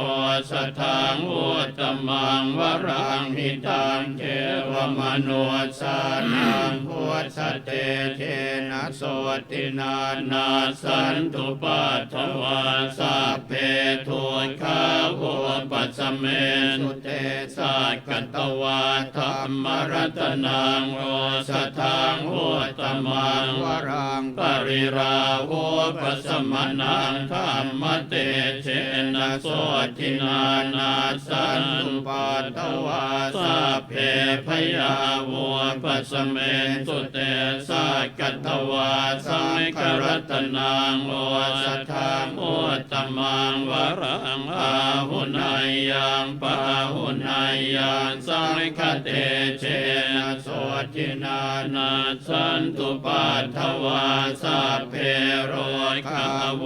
ปัสสเมสุเตสัพพิติโยวิวัชชันตุสัพพะโรโควินาศตุมาเตภวัตวันตรายโยสุขีติขายุโกภวะอภิวาทนาสิริสนิจังวุฒาปัจจายโนจัตตารโอธรรมวัฏันติอายุวันโนสุขังอารังสุกราเทวะ ขอเรียนเชิญคุณสุชาดาจิราธิวัฒน์จุดเทียนบูชาพระศุกร์ขอเรียน ม เชิญครับ หาอุสภานายโนโยโสสุกรมหาเทโวปภัสสราวะปิโพสิโตสหโสปริวาเรนะอิทักขจันตุมันดาเรมทัสสนิเยมนุนยามหิเทวาระเหสุชาติเนจิเตทีปะทูเปจะปุปานิเทวาพิมานาเนอิเมมานุสังฆจะโพชัญจะเทวสังเวสนังอิมังสาธุโนสุกรเทโวโสปฏิคันหตุสาธุกังยังยัญจะกุสรังกามังสันจิตังโนยธาภรังตัดสมิมปีปุญญาพีจัมหิปัตติโกอนุโมทตัวอิเจวังสุกรเทโวโสธรรมามิเสหิมานิโตสัมมาตังอนุปาเลตุอโรคเยนะสุเขนะจัมอิมายะเทวะปุชายะมังคมันตุเทวตาเทวาภิราตนาทายาปริสการะวาสาสมเด็จพระเจ้าลูกเธอเจ้าฟ้าพัชรกิติยาภามนเรนทิราเทพยวดีกรมหลวงราชสารินีสิริพาสมหาวัชรราชธิดาอิตินามายาเมตังกโรนตุเทวตาสุกรเทวานุภาเวนะสัพพโสทีภวันตุเตยัสสานุภาเนสรเนนาปิอันเดลเคปิปานิโนปฏิธรรมาติกาชันติภูมิยังมิยสัพพมทาสัพภูปัตถวชาลัมหายาคาโจราติสัมภวานขณนานาจมุตตานังปริตันตัมพนามะเฮม เอวัมเมสุตังเอ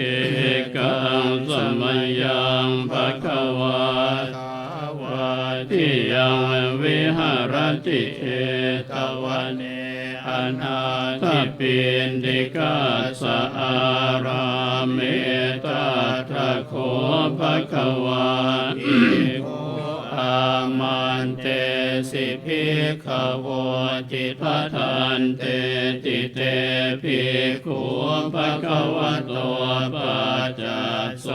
สุภควาเอตถะโวจะตโปปันภิกขเวเทวาสุรสังฆาโม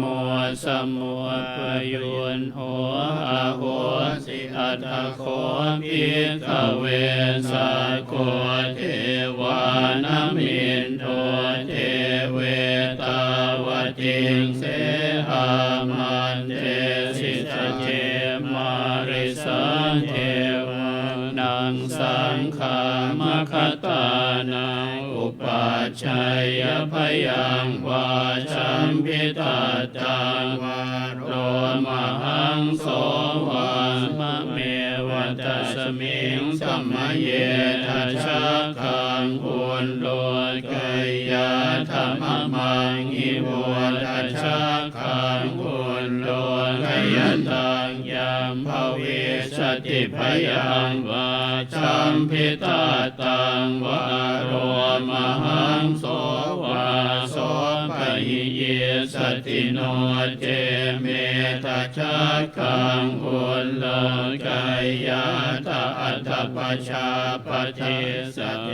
วราชาสัทธชาคังอุนโลกยาตาปัชชาปฏิสหิโวเทวราชาสัทธชาคังอุนโล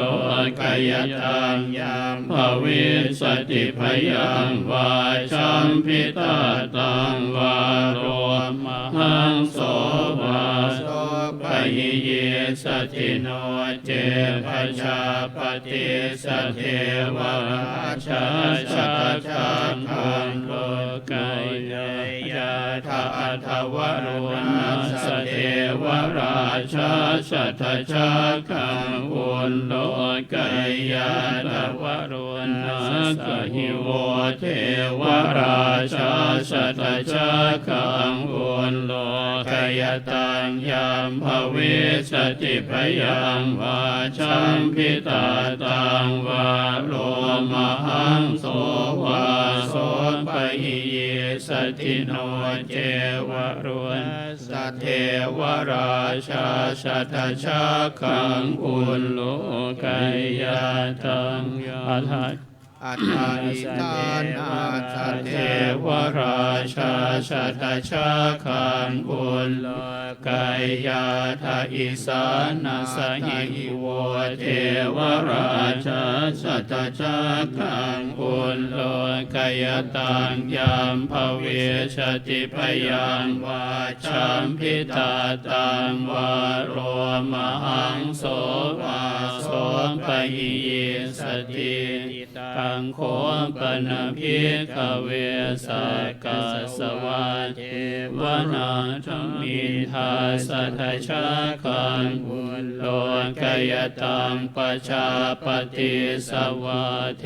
วราชาสัทธชาคังอุนโลกยตังวรุณสวาเทวราชาสัทธชาคังอุนโล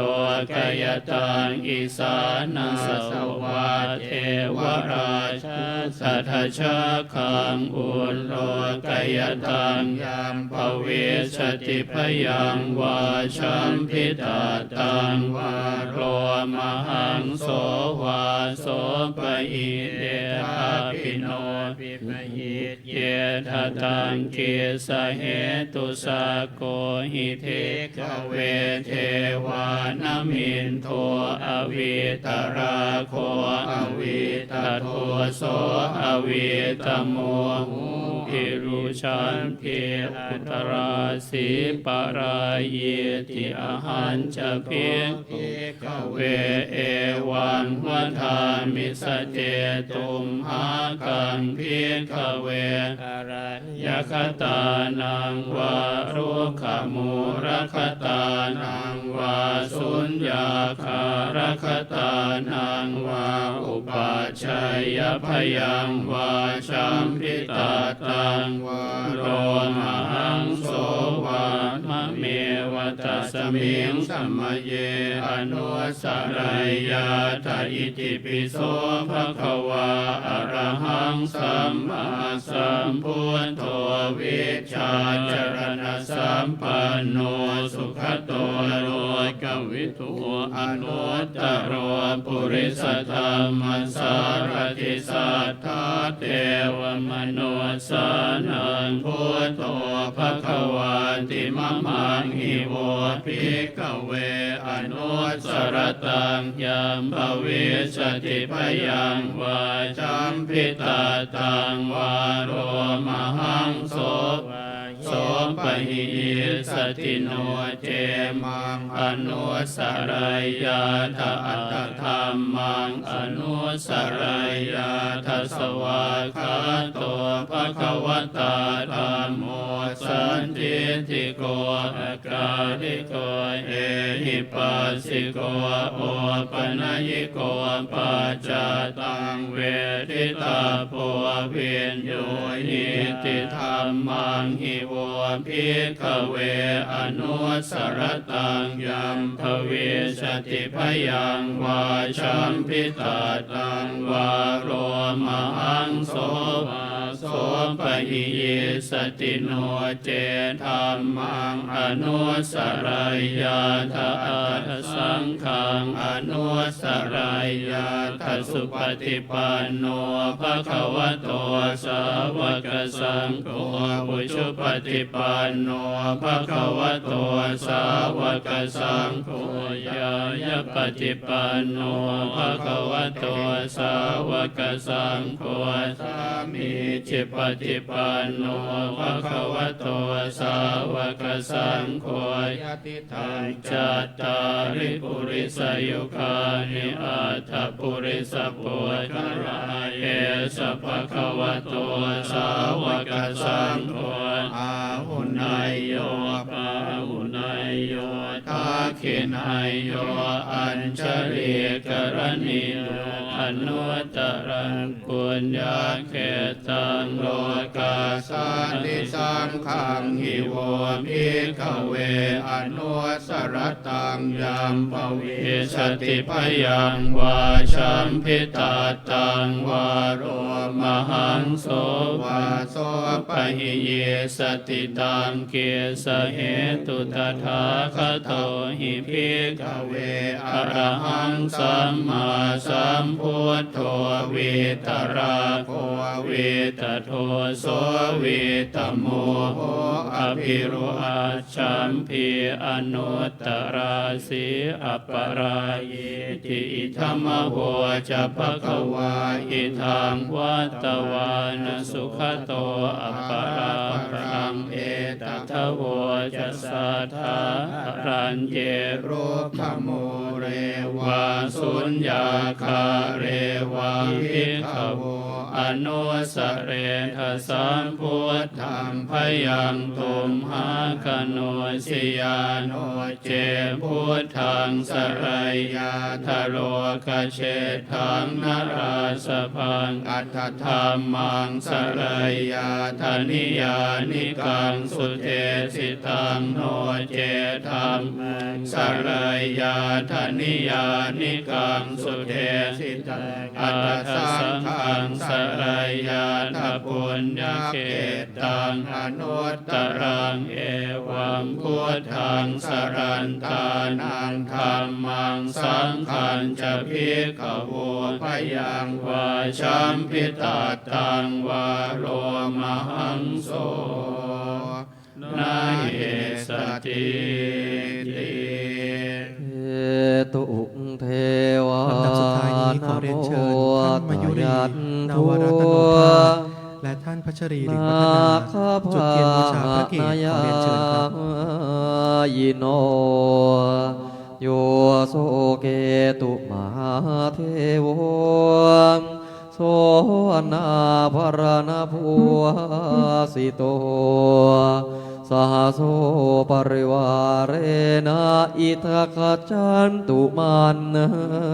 ดาเรทัสสนิเยมนุนยามหิเทวาระเหสุชาติเนจิมเตอันทีปะทูเปจะปุพานิเทวาพิมานเนอิเมงมานุสังขจาโพชัญจาเทวสังเวสนังอิมังสาธุโนเกตุเทโวโสปฏิคันหาตุสาธุกังยังยันจะกุสรังกัมมังสันจิตังโนยธาภารังตัดสมิมปิปุญญาภีชัมหิปฏิโกอนุโมทาตัวอิเจวังเกตุเทโวโสธรรมามิเสยิมานิโตสัมมาตังอนุปาเลตัวโรคเยนะสุเคนะจามอิมายาเทวะปูชายามหังขมันตุเทวตาเทวาพิราตนาทายาภริสการวาสังสมเด็จพระเจ้าลูกเธอเจ้าฟ้าพัชรกิติยาภานเรนทิราเทพยวดีกรมหลวงราชสหารินีสิริพัฒน์มหาวจรราชธิดาอิตินามายาเมตังกโรนตุเทวตาเกตุเทวานุภาเวนะสัพพโสทีภาวันตุเตยังเทวมนุษสานังสยโยโหนตุปราจิโตมาลเสนาภิกันตาสมันตาทวาทสโยชนามขันติเมตตาอธิฐานาวิททังเสนเสตวานาจักกุมามภวาภเวสังสรันโตทิปจักสุงวิโสทายปริปญาปนาทิโสทานังนิตายาจสุขายาจพุทธจิตังสุเทตวาปริตันตัมหนามะเสเทม มหาการุณิโกนาโถหิตายาสัพพปานินางปุเรตวาปารมีสัพพปะโตสัมโพธิมุตตมังเอเตนะสัจวัชเชนะโหตุเตชยมังคังชยันโตทิยามุเรสักยานังนันทิวัตโนเอวังตวังวิทโยอิชยาชุชยมันคะเรอปราชิตปันธังเกสิเสปัทวิโพคะเรอภิเสเกสัพพพุทธานังอาคาปะโตปโมทัติสุนาคาตังสุมังคลังสุปาปะตังสุโหติตังสุขโนสุโมโหโตจะสุเยกังพระมัจจาริสุปทาคินังกายกรรมันวาจากรรมันปทาคินังปทาคินังมโนกรรมันปณิทิเตปทาคินังปทาคินังนิคัตวานลปันตาเตปทาคิเนทรัตโทสุขิโตวิรุณโหพุทธัสสะเนอโรส สุขิโตโหหิสหัสสะเปหิยาติปิสาอัคครัตถาสุขิตาวิรุณหาพุทธัสสะสเนอโรคาสุขิตาโหหิสหัสสะเปหิยาติปิเตอัคครัตถาสุขิตาวิรุณหาพุทธัสสะสเนอโรคาสุขิตาโหทัสสะหัสสะเพหิยาติปิสิริติติมันติเตโชชยสิทธิมหิติมหาคุณาปริมิตปุญญาธิการัสสะสัพพันตรายนิวารณสมาทัสสะภะคะวะโตอะระหะโตสัมมาสัมพุทธัสสะทวะติงสมหาปุริสราคนานุภาเวนะอสิทยานุปยัญชนะนุภาเวนะอาตุตรัสสะตมังคลานุภาเวนะสัพพันนรังสิยานุภาเวนะเกตุมารานุภาเวนะทัสสะปารมิตานุภาเวนะทัสสะอุปปารมิตานุภาเวนะทัสสะปรมัตถปารมิตานุภาเวนะศีลสมาธิปัญญานุภาเวนะพุทธนุภาเวนะธัมมานุภาเวนะสังฆานุภาเวนะเตชานุภาเวนะอิทธานุภาเวนะปรานุภาเวนะยยธรรมานุภาเวนะจตุราสิทธิสมาสัทธรรมาคันธานุภาเวนะนวโรกุตรธรรมานุภาเวนะอัตถคิกมัคคานุภาเวนะอัตถสัมมาปฏิญานุภาเวนะชลพิญญานุภาเวนะจตุสัจจญาณานุภาเวนะทัสสะปะยานานุภาเวนะสัพพัญญุตญาณานุภาเวนะเมตตากรุณามุทิตาอุเบกขานุภาเวนะสัพพปริตานุภาเวนะรัตนาตยสรณานุภาเวนะตุยหังสัพพโรกโสกุปาขวะโตปะโท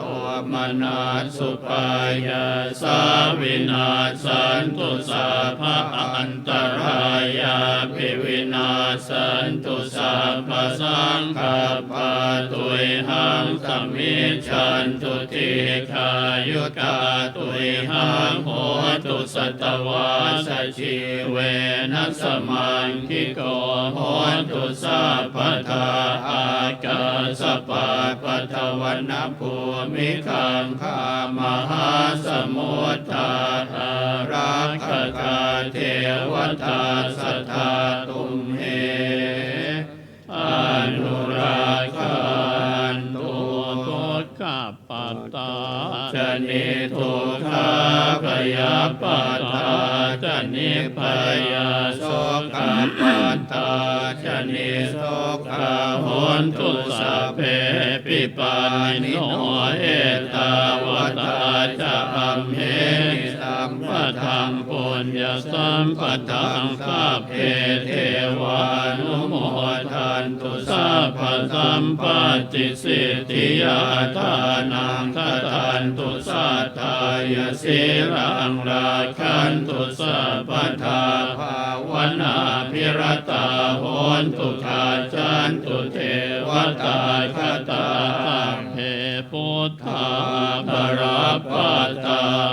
เจกานันเจยังพลังอรหันตานันจเตเจนาราคังพันธามิสัพพะโสนัก Amen. นวะเทวคหาข้าแต่เทพยดาเจ้าเก้าพระองค์จงจำเพาะเจริญในนพเคราะห์สมญาอาทิตย์จันทร์อังคารพุธพระเสาร์เทพบุตรพระพฤหัสบดีอีกพระราหูผู้มีศักดาเดชทั้งพระสุขเทเวศองค์พระเกศเทวันอันดำเนินรอบจักรพรรคมนเสริฐปกติดีโดยวิธีทางจรในที่คำพรเป็นธรรมดาเราโหราตั้งแต่งแบ่งส่วนเจาะจงว่าพระเคราะห์นอกในองค์ใดๆมาข้องรักจรมาต้องเดศีมนตรีบริวารบรุที่เดิมทัพหรือสมาร์ทสับร่วมธาตุอันร้ายกาจก่อภัยหนึ่งพระเคราะห์ใดก็ดีเป็นการกณีเดิมจรหนึ่งพระยากรพรรณนาว่ามาดนที่ตนุกระดุมพระสหัชชะพันธุปุตตะอริปตนิมรณะสุภกัมมะลาภะหรือเป็นวินาศายะขอจงลดละทางโทษเหตุหินโหดอย่าเกิดเป็นข้อรำเค็ญจงคายขจัดดัดสิ่งร้ายกลายดีจำรูนสีเดชะสระสิ่งโศกโรคศูนย์ต่อเพิ่มพูนสัพพราบไหลหลั่งอาบเอิบมาดังเล่ธารารอบทิศจงสริตประสิทธิคุณแด่สมเด็จพระเจ้าลูกเธอเจ้าฟ้าพัชรกิติยาภานเรนทิราเทพยวดีกรมหลวงราชสารินีสิริพัฒน์มหาวจรราชธิดานั้นให้มีชนมายุมั่นยืนยาวกว่าเขตขัน100 ปีเศษเสริมทวี100 ปลายจงนิรันตรายทุกเมื่อเพื่อนพเคราะห์เทพพดุงบำรุงบริรักษ์เปลี่ยนพิทักษ์นิรันดรสมตพรข้าอ้างอย่าเลิศร้างแรมนานโสดที่เทินสรวมพระบริรักษ์ร้วนฤทธานุภาพใหญ่ยิ่งกิจสิ่งใดล่วงพ้นเกินกำลังมนุษย์อันปรารถนาขอเพียงเทพยุดานุเคราะห์ให้สำเร็จในกิจจงสำริดด้วยเดชะสุจริตประสงค์อันหนึ่งโสดจงนิรันดร์นิราชทุกขวิบัติทุกสรรพสิ่งอุปัฏฐวะพันตรายจุงมารายด้วยเหตุอันเพียรการกุศลสิ่งใดผิดแก่กลโปรดจงงดผ่อนโทสานุโทษขอจงโปรดปกปักรักษาสมเด็จพระเจ้าลูกเธอเจ้าฟ้าพัทรกิติยาภานเรนทราธิปยวดีกรมหลวงราชสารินีสิริพัฒน์มหาวชรราชธิดาอาจสะเดาะเสดียดทุกเราเสร็จประสงค์จงดำกลสิริสวัสดิ์ปราโมทตราบเมรุโคดโค่นทรายยรุวายวาสนาขจรเกียรติเดชาสติยสมมุติอดุรยเกียรติปรากฏแก่สมเด็จพระเจ้าลูกเธอเจ้าฟ้าพัชรกิติยาภาในการทุกเมื่อสัพพทุกขวินาสันติสัพพพยวินาสันติสัพพโรควินาสันติพุทธเตเชนะธรรมเตเชนะสังฆเตเชนะอินทรเตเชนะพระมเตเชนะเทวเตเชนะทิวาตปฏิอธิโจรติมาภาติจันทิมาสันนันโทขติโยตปฏิชายีตปฏิพระมโนทัสสะพมโหรตังพุทโธปฏิเตชะสาติพุทธคุณรัตรุ่งโรจน์โชติยิ่งโสมสุริยะส่องฟ้าเชิญพระปกเกตข้าขาดสิ้นภัยเกษมโสดเทินถวยเทพเปรมจิตอวยอำนวยพรพิเศษแท้จงประสิทธิ์ทั่วแล้วเล่ข้าพระเดียงวอนฉะนั้นสิทธิกิจจังสัพพกิจจงสำเร็จใดข้ารังเสร็จไว้จงสำเร็จอย่ารู้ได้ขัดข้องแรมนานเลยนาสิทธิกำมังสัพพราชกิจพ้องสริดฉลองคุณเจ้าล่าอย่าเลิกอย่าโรยร้างข้าชอบได้โดยผลอุดมแลสิทธิกริยังตถาคโตประทศพลทรงชนะมารดานยักษ์ก้ากลับไหวดังรือปองข้าไซจุ้งแคล้วไพ่พองแลนาสิทธิราโพนิรันตรางอุทกปองไหลสู่สมุทรบรูหยุดน่านน้ำจงสัพพราพรากรำรังรนมานิรันชนันนาสัพสิทธิพระวันตุเตถ้วยอมรอันมหาศาลสภาจารย์ถ้วยใสทรงสำริดผลพรให้แด่สมเด็จพระเจ้าลูกเธอเจ้าฟ้าพัชรกิติยาภานเรนทิราเทพยวดีกรมหลวงราชสานินีสิริพัฒน์มหาวชรราชธิดาพร้อมด้วยพระสกนิกรผู้จงรักภักดีทั้งปวงเทินอวยความสบายเกษมสุขเปลื้องทุกภัยทั่วหน้าชัยมงคลค่าบาทพร้อมจงประสิทธิ์โสทิเทิน โอก อกาสนี้ขอนิมนต์พระธรรมวชิรโมลีประธานสงฆ์โปรยข้าวตอกดอกไม้ที่เครื่องสังเวยเทวดานพเคราะห์ขอนิมนต์ด้วยความเคารพอย่างสูงครับ สยันโต โพธิยาโมเรสักยา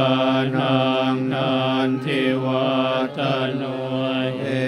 วังตวังวิชโยโหหิชยาสุชยมังคะเรอปรา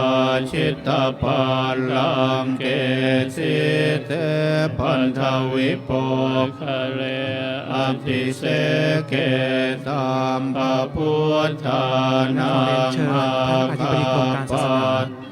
โปรยข้าวตอกดอกไม้ที่เครื่องสังเวยเทวดานพเคราะห์ขอเรียนเชิญครับ ตังสุมังคลังสุปปาตังสุโห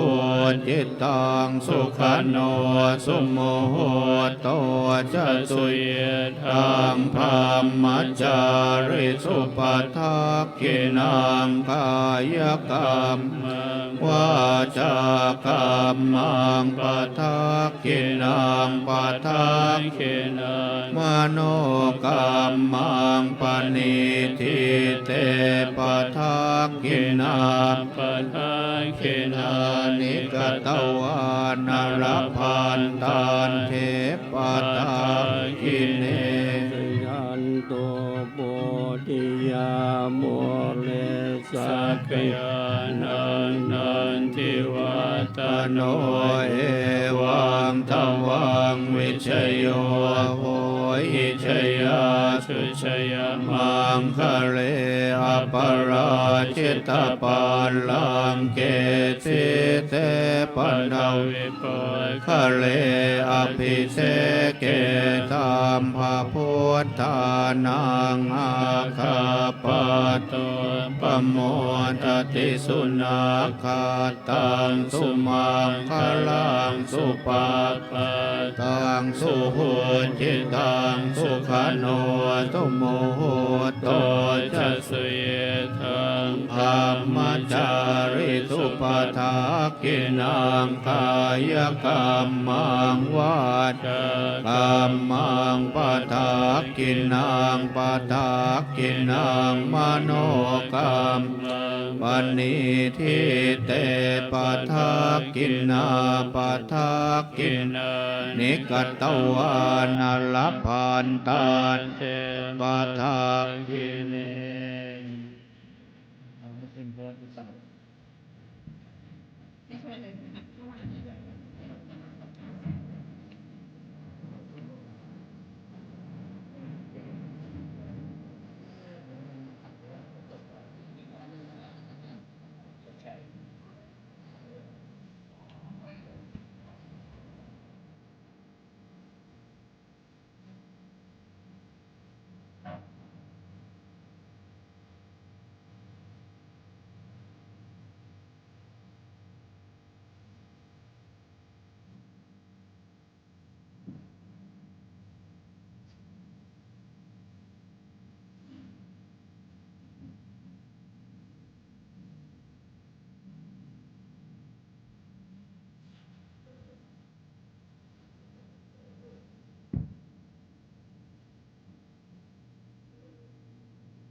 ค่ะโอกาสนี้นะคะขอเรียนเชิญท่านอธิบดีกรมการศาสนารวมถึง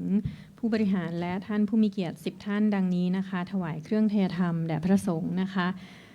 พระสงฆ์รูปที่1ค่ะเรียนเชิญท่านชัยพลสุขเอี่ยมอธิบดีกรมการศาสนาพระสงฆ์รูปที่2ท่านเกษรกำเนิดเพชรผู้อำนวยการสำนักงานศิลปะวัฒนธรรมร่วมสมัยพระสงฆ์รูปที่3ท่านวราพันธ์ชัยชนะสิริผู้ตรวจราชการกระทรวงวัฒนธรรมพระสงฆ์รูปที่4ท่านเจษฎาชีววิชวานกุลผู้ตรวจราชการกระทรวงวัฒนธรรมพ ระสงฆ์รูปที่5ค่ะท่านภัทรชัยพ่วงแผนผู้อำนวยการสำนักงานอธิการบดีสถาบันบัณฑิตพัฒนศิลป์พระสงฆ์รูปที่6ค่ะท่านมนัสธารัตใจที่ปรึกษากรมการศาสนาพระสงฆ์รูปที่7ท่านหัสดินทรงงามผู้อำนวยการโรงเรียนวัดยานนาวาพระสงฆ์รูปที่8ท่านธเนศแสงอาภาหัวหน้าฝ่ายโยธาผู้แทนสำนักงานเขตสาทรพระสงฆ์รูปที่9ค่ะพันเอกพิเศษเสน่ห์เขียวมณีผู้แทนประเรียนธรรมสมาคมแห่งประเทศไทยในพระบรมราชูปถัมภ์และพระสงฆ์รูปที่10ค่ะคุณปรินทร์เสถียรศิลป์ผู้แทนยุวพุทธิกสมาคมแห่งประเทศไทยในพระบรมราชูปถัมภ์ค่ะขอเรียนเชิญทั้ง10ท่านค่ะ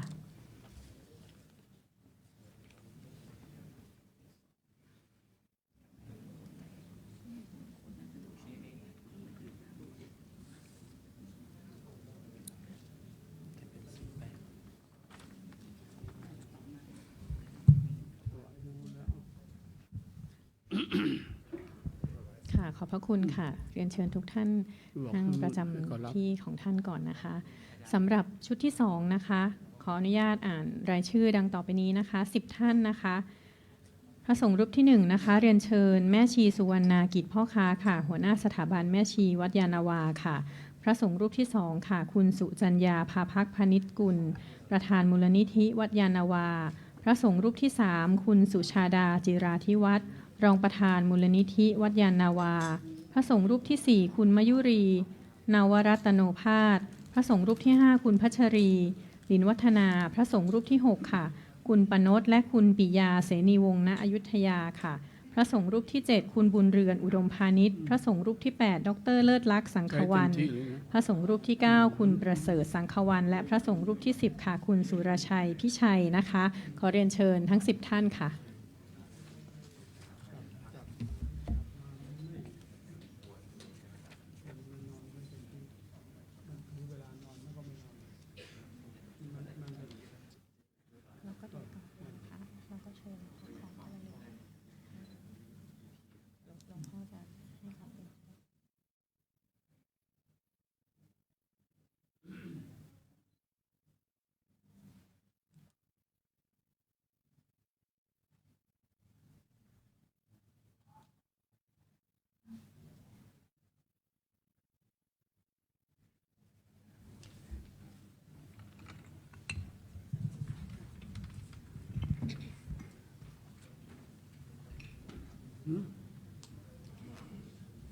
ไม่ต้อง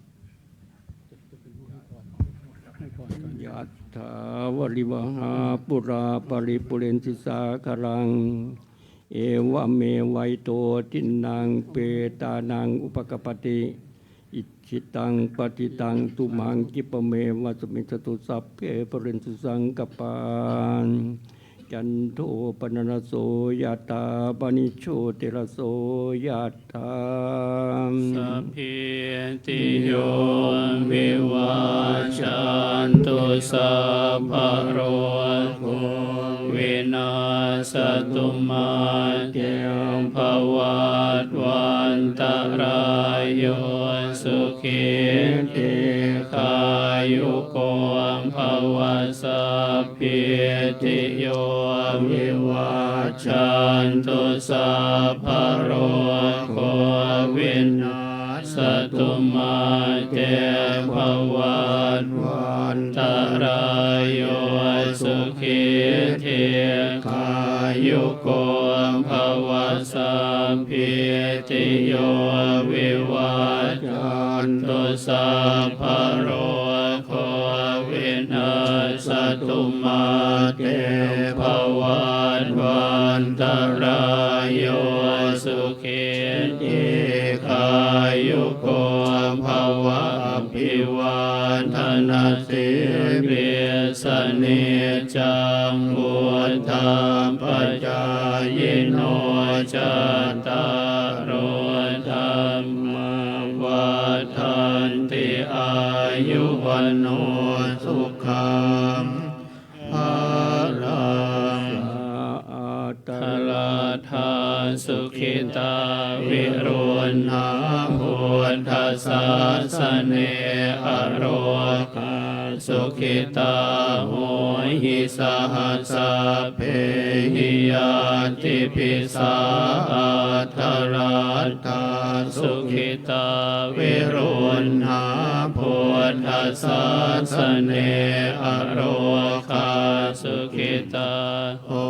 หิสหัสสะเพหิยาติปิสาทารัตถา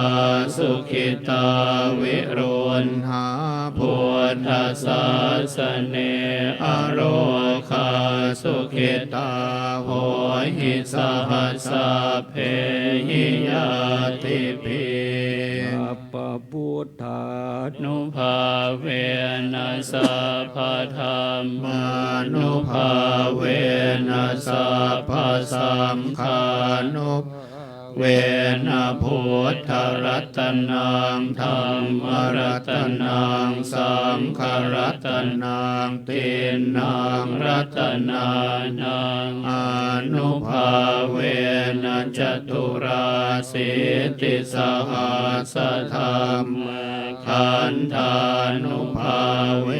นะปิตกาตยานุภาเวนะชินสาวกนุภาเวนัสสะเพเตโรคาสัพเพเตพยาสัพเพเตอันตรายาสัพเพเตอุปัฏฐวาสัพเพเตทุนนิมิตตาสัพเพเตอวมังคลาวินาสันตุอายุวัฏโกธนวัฏโกสิริวัฏโกยสวัฏโกภลวัฏโกวันนาวัฏโกสุขวัฏโกตุสัพพทาทุกขโรคพยาเวราโสกันสัจจุจุปัฏฐวาอเนกาอันตรายาภิวินาสันจุจเตหะสัญชยสิทธิธนังราพังโสทิภาคยังสุขังพรังสิริอายุจวันโนจะปวคังบุญเทียนจยสวรรค์สัตวาสัจจะอายุจะชีวสิทธิภวันตุเตภวัตุสัพพมังคลังราคันตุสัพพเทวตาสัพพพุทธานุภาเวนัสธาโสทิภวันตุเตภวัตุสัพพมังคลังราคันตุสัพพเทวตาสัพพธรรมานุภาเวนัสธาโสทิภวันตุเตภวัตุสัพพมังคลังราคันตุสัพพเทวตาสัพพสังฆานุภาเวนัสธาโสทิภวันตุเต โอกาสนี้ค่ะขอเรียนเชิญท่านอธิบดีกรมการศาสนากราบลาพระรัตนตรัยค่ะแสดงความเคารพเบื้องหน้าพระรูปสมเด็จพระเจ้าลูกเธอเจ้าฟ้าพัชรกิติยาภานเรนทิราเทพยวดีกรมหลวงราชสารินีสิริพัฒน์มหาวชิรราชธิดาและกราบลาประธานสงฆ์ตามลำดับค่ะเรียนเชิญค่ะเชิญทุกท่านลุกขึ้นยืนด้วยนะคะ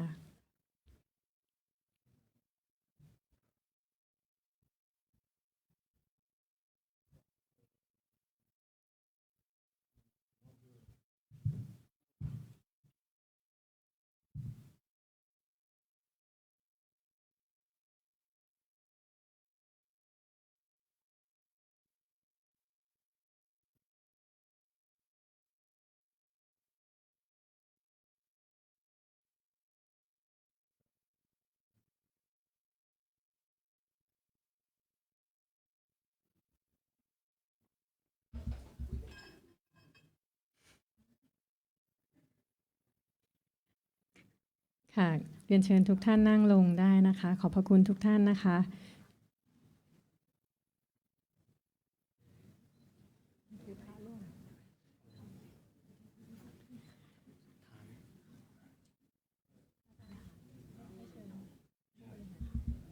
ค่ะและขอเรียนเชิญท่านผู้บริหารท่านผู้มีเกียรตินะคะ รับของที่ระลึกจากหลวงพ่อเจ้าอาวาสนะคะ